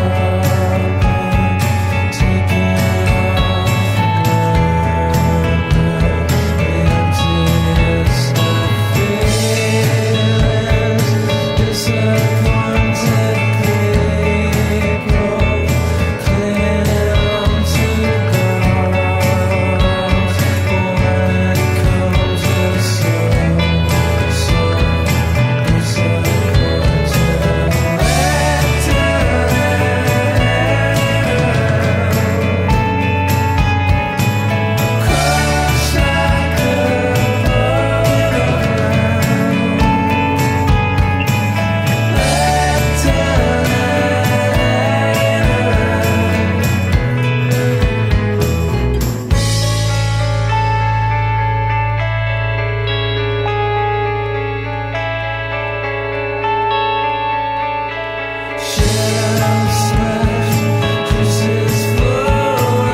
Was this on Kid A? Can you go back to Gabe's summary? No, okay, that's what's that? OK Computer. Mm-hmm. Okay, so that was on the OK Computer thing. That must have. What a song. I'm gonna assume that OK Computer predates Kid A. What are you thinking? Well, I guess I just liked it because I had to travel a lot when I was in college, and it was always like the worst travel because we got the cheapest flight, which would go from Pennsylvania to Maine, which is not very far away from each other. But I would have to get on 3 planes to go from there to here. It was a lot of stops, and just like seeing people at the airport, and sometimes you'd have to take a bus from one spot to the other, or take a whatever, like some sort of transport, and just feeling the overall. I used to. I don't anymore because I have so many people in my vicinity that I'm responsible for. But before, when I wasn't responsible for anyone but myself and I would be traveling, I would just try to feel the vibe of the room, like the vibe of the people beside me, the room. And there was a lot of disappointment in people, like just real discouragement and just kind of going from one place to the next. Traveling for me was always exciting. I loved anytime I got to ride on a plane. I thought that it was fun and exciting. The takeoff, the landing, everything, every bit about it, I just loved. The smell of the airport makes me think of vacation. It's exciting because the only time I'd ever been in an airport prior to that was when I was a kid and we were going on vacation. And vacation with my family was perfect. Absolutely perfect. Mm-hmm. I loved having my dad there start to finish, and he didn't have to work. So it was just like, I don't know, it was just cool. I really liked it. But that, like, when he talks about the disappointed, and then he says, let down and hanging around, crushed like a bug in the ground, let down and hanging around, shell smash, juices flowing, wings twitch, legs are going, don't get sentimental, it always ends up drivel, which I guess means like nonsense. It just goes away into nonsense. So I remember a time when I was probably like 12, 13, 14, I don't know. And I had gone with a group of other people. We had all gone camping together, and it was sizing up to be a really, really, really fun and exciting time. And we're going to get to do a lot of swimming and bike riding and all the stuff that I thought was fun. And I was with a group of people, and so as not to drop names, the people that I was with, they started smashing like they were taking the snails out of the water and they started smashing them onto the rocks. And I literally felt like throwing up when they were doing it because I couldn't believe what destruction they were doing. And so when it says shell smash, juices flowing, like that's what was happening to these things. And I was so sickened by it. And I ran back to tell their parents, and the parents didn't care. And I didn't understand because we were all Christians. And so I didn't understand like this senseless destruction of these snails. Like, why? And I thought the kids should have gotten in trouble. And then like wings twitch, legs are going, like anytime that they would harm those bugs or whatever, like they always had like, but then it says don't get sentimental.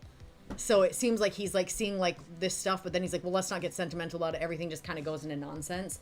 Then he goes into saying one day he's going to grow wings, a chemical reaction, hysterical and useless, hysterical. And so it doesn't even, I don't know. It doesn't even seem like that there's a lot of like hope in what he's talking about.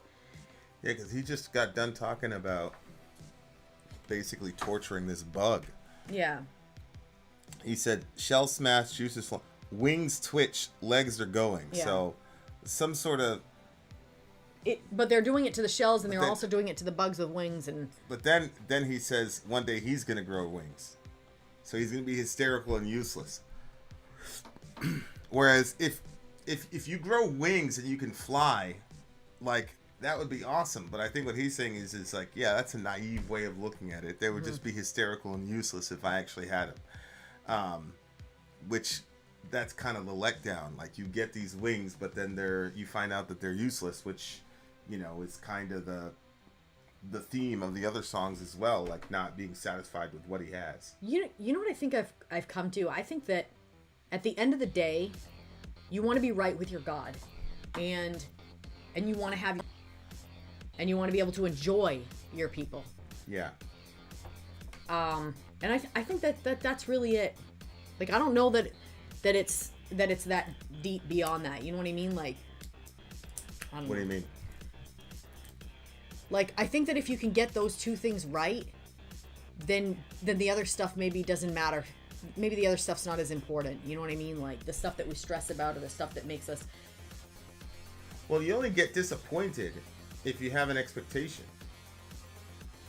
You can't get this, you know, anytime you're disappointed, it's because somebody performed beneath an expectation that you had of them. So, if you could construct a situation or a philosophy where you genuinely don't expect certain things from people or situations, then you'd never be disappointed. I mean, is that practical, though? I don't know. And it also sounds extremely cynical. Like, I'm never going to expect anything from anybody so I can say happy. It doesn't even sound like a happy person. Well, I mean, the alternative is that your happiness is somehow contingent on other people's performance. Or you set something realistic. Like I said, like, you're good with your God and you're good with your people. You know what I mean? Like, if the goal is, I just want to enjoy the people around me and enjoy what we're doing. That's practical, because that's not going to shield you from disappointment. Like, if you say, I want to be happy, you've got to have... I mean, who doesn't say that? Who wakes up and says, I want to be upset at my God and upset at my No. people? I think that people complicate things, and you want everything to go well, and this and that and everything else. And, well, maybe it's, you know... Like, for instance, well, I added all that stress to my day running around to get you a specific type of meal. Why? For what? Like, if I ask you, what do you want? You're going to say, I don't know, I don't care, whatever. So, if I would have just grabbed the first thing I saw, I wouldn't have wasted so much time. And, you know what I mean? Like, I could have come home and hung out with the kids. I don't think it's cynical to say to not have expectations of people. I don't think that's cynical. It depends. No, I think it depends on how you say it. I think if you say, well, if you have no expectations, then you're never going to be disappointed. Like, I think there's a negative way of saying that, and I think that there's a positive. I think it depends on what you're trying to get out of it. Like, there's a cynical way of saying, never expect anything out of anybody because they're going to let you down constantly. Like, there's a real negative way of saying that. And then there's also a thing that just says, you know what, nobody's perfect. People are going to fail. You want to be happy, or you want to nitpick everything to death. Like, I think that in that situation, that if you're like, stop expecting so much out of people, like, just enjoy people. I think that that's different than saying... if you don't have expectations, you'll never be disappointed. Than saying, like... That sounds less cynical than what I just said. I'm saying that there's two ways of saying that. And I don't think that it's in the wording. I think it's in the motivation in the heart. Because I think that somebody can get to a point where they're so beyond trusting in anybody that they've gotten so cynical that they say, this is because of my expectations. Well, I'm never going to expect anything out of any of these people again. And I think that there's a negative way of saying that expectation thing. And then there's a positive way to say, you know what, that does... You know, a lot of these things, how much do they actually really matter? Like, I just want to enjoy people and I want to enjoy life, and yeah, so but I think it depends on where you're coming from. To me, you're just pushing the problem back to more denials. You're just like, oh, that's a small thing. I don't care about that. We'll just keep it moving. Well, what if it's a big thing? What if the person majorly disappointed you? You're supposed to say, oh no, that wasn't. You got to look back and say, okay, where did it? I'm a big believer in accountability. It's like, if you're walking around disappointed all the time, then I feel like that's you. Well, it's like, obviously that person is like told you in no uncertain terms they're not moving from this position. So at some point you have to say, well, okay, then I have to adjust my expectations, because if you, I don't see how it's cynical. I don't even see how it's coming off as harsh. I don't see how it's harsh to say, if you don't have expectations, you won't have disappointments. It sounds kind of Buddhist-y to me. You know, like the root of your suffering is desire. Or attachment, or whatever. I think it's attachment or desire. So yeah, I don't know.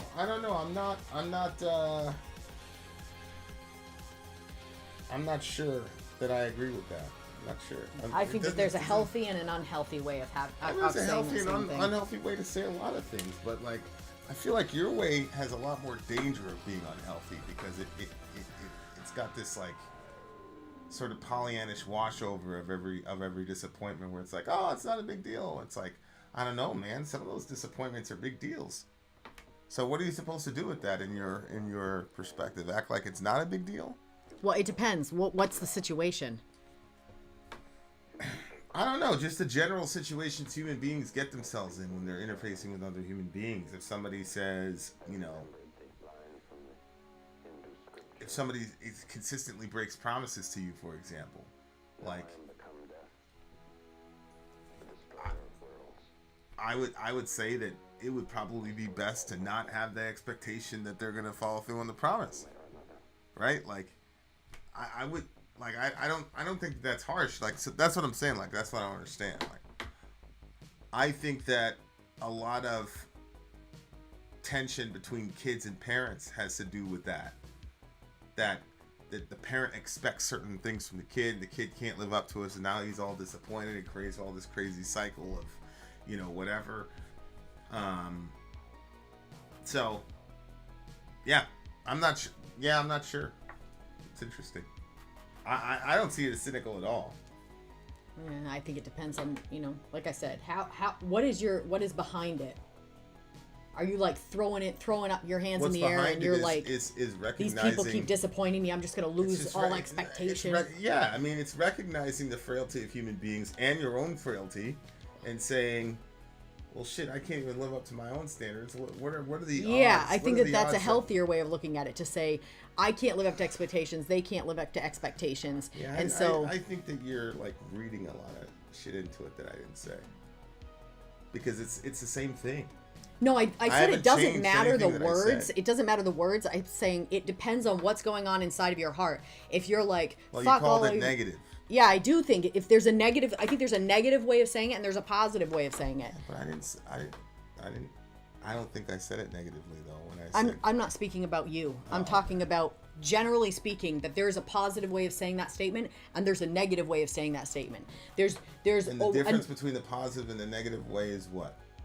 Well, I think that it depends on where it starts from. Like, I don't think that anybody can judge that on somebody else. I think it's an internal thing. But I do think you could maybe say, if somebody's like, you know what, like, my expectations are way too high for people. People are going to make mistakes. I can't even live up to my own expectations. Let me just like lower the bar here and like just enjoy stuff. I think that's one way of looking at it. But I think if you're saying, you know what, fuck these people, they never live up to they never can come through for me. They're always, you know, I'm just going to lower my expectations so I don't have to be so disappointed with these people. You see how it's kind of amounting the same thing? You're both of them, you're lowering your expectation, but one of them is coming from like this negative place, while the other one is saying, you know what, I fuck up, everybody fucks up. So I don't consider it a negative place, so to say that. Like, this was the discussion about optimism versus realism versus pessimism. Like, I think it's realistic.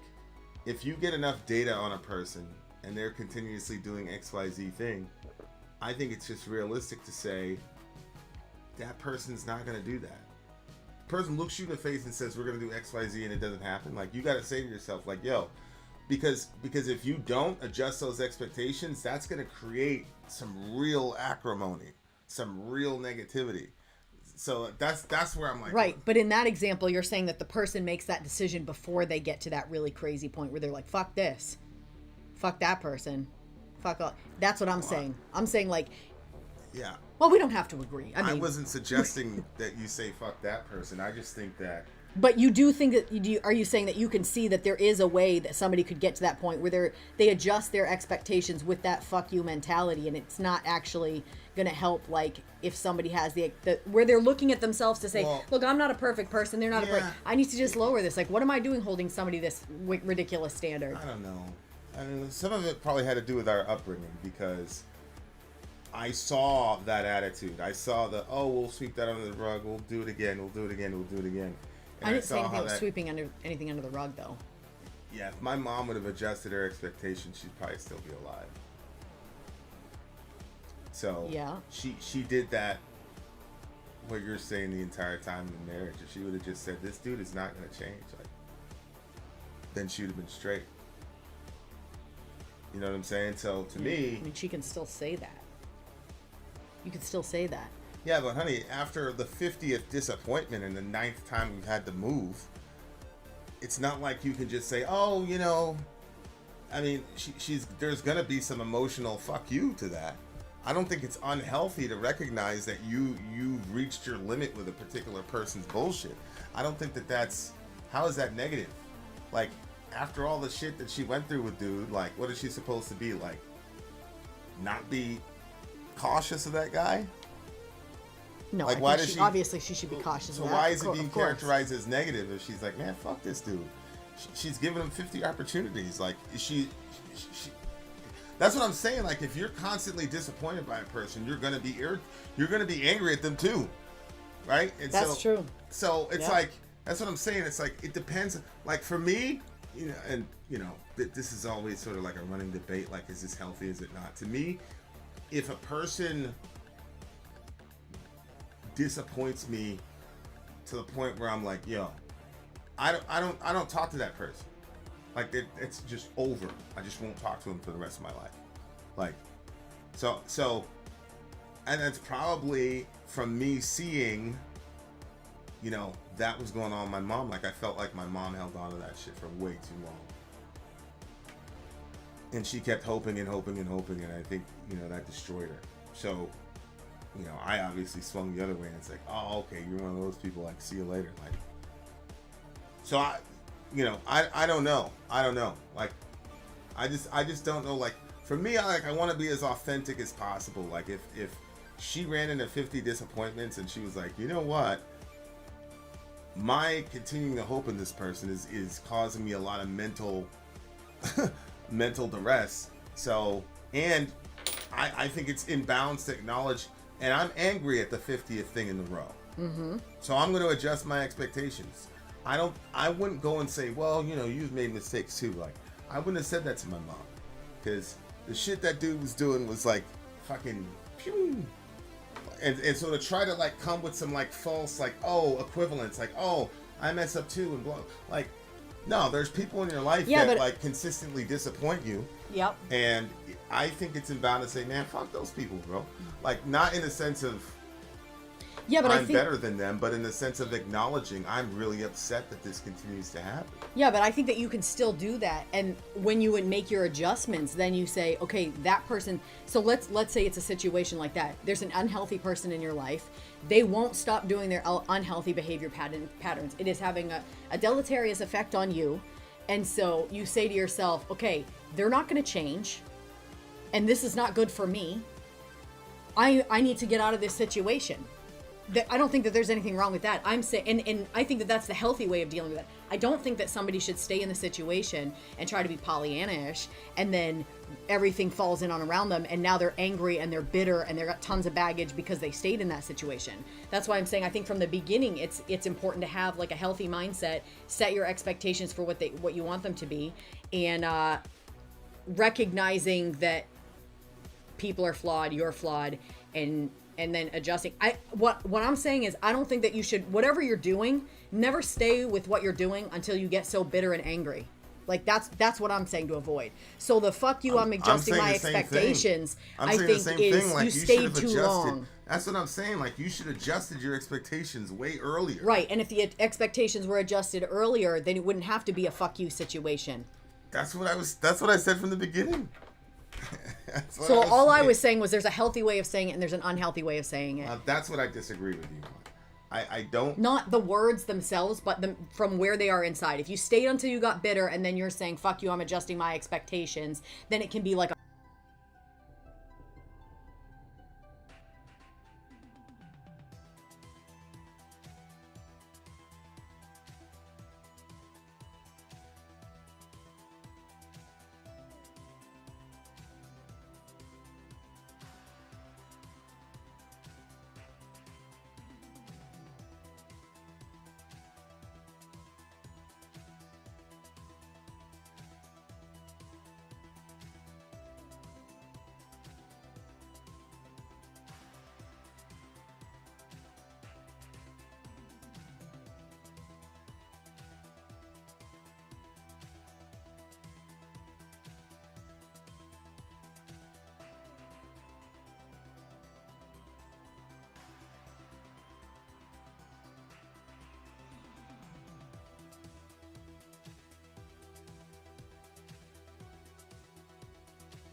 How long has it been like that?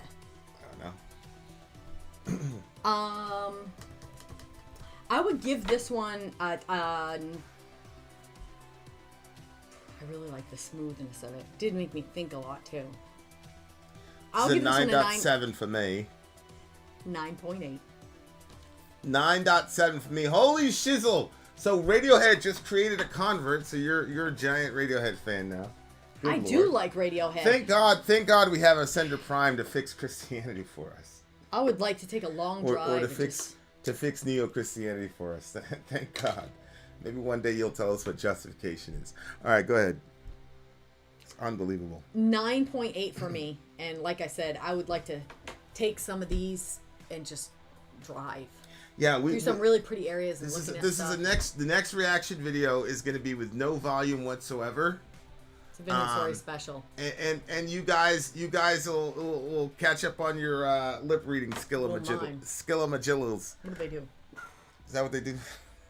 DJ freaking Gabe in the house. Have we ever done anything for DJ Gabe? This is the first one? No, he did the other one. Remember, he said it at the beginning. Tenacious D, so you remember him? Tenacious D, that's right. And yet he still forgot. And yet I still forgot. I remember that pier because Gabe had that little pier thing on him. What's up, Leonardo? All right, you guys. This is a great... We'll learn to lip read. Hard problem of consciousness. I'm glad you did this, Gabe, because now I know I do like Radiohead. Yes, everything is in its right place. Huh? Mm-hmm. Get it? Everything is in its right place. That's the name of one of your songs. All right. Much love to all you beautiful people.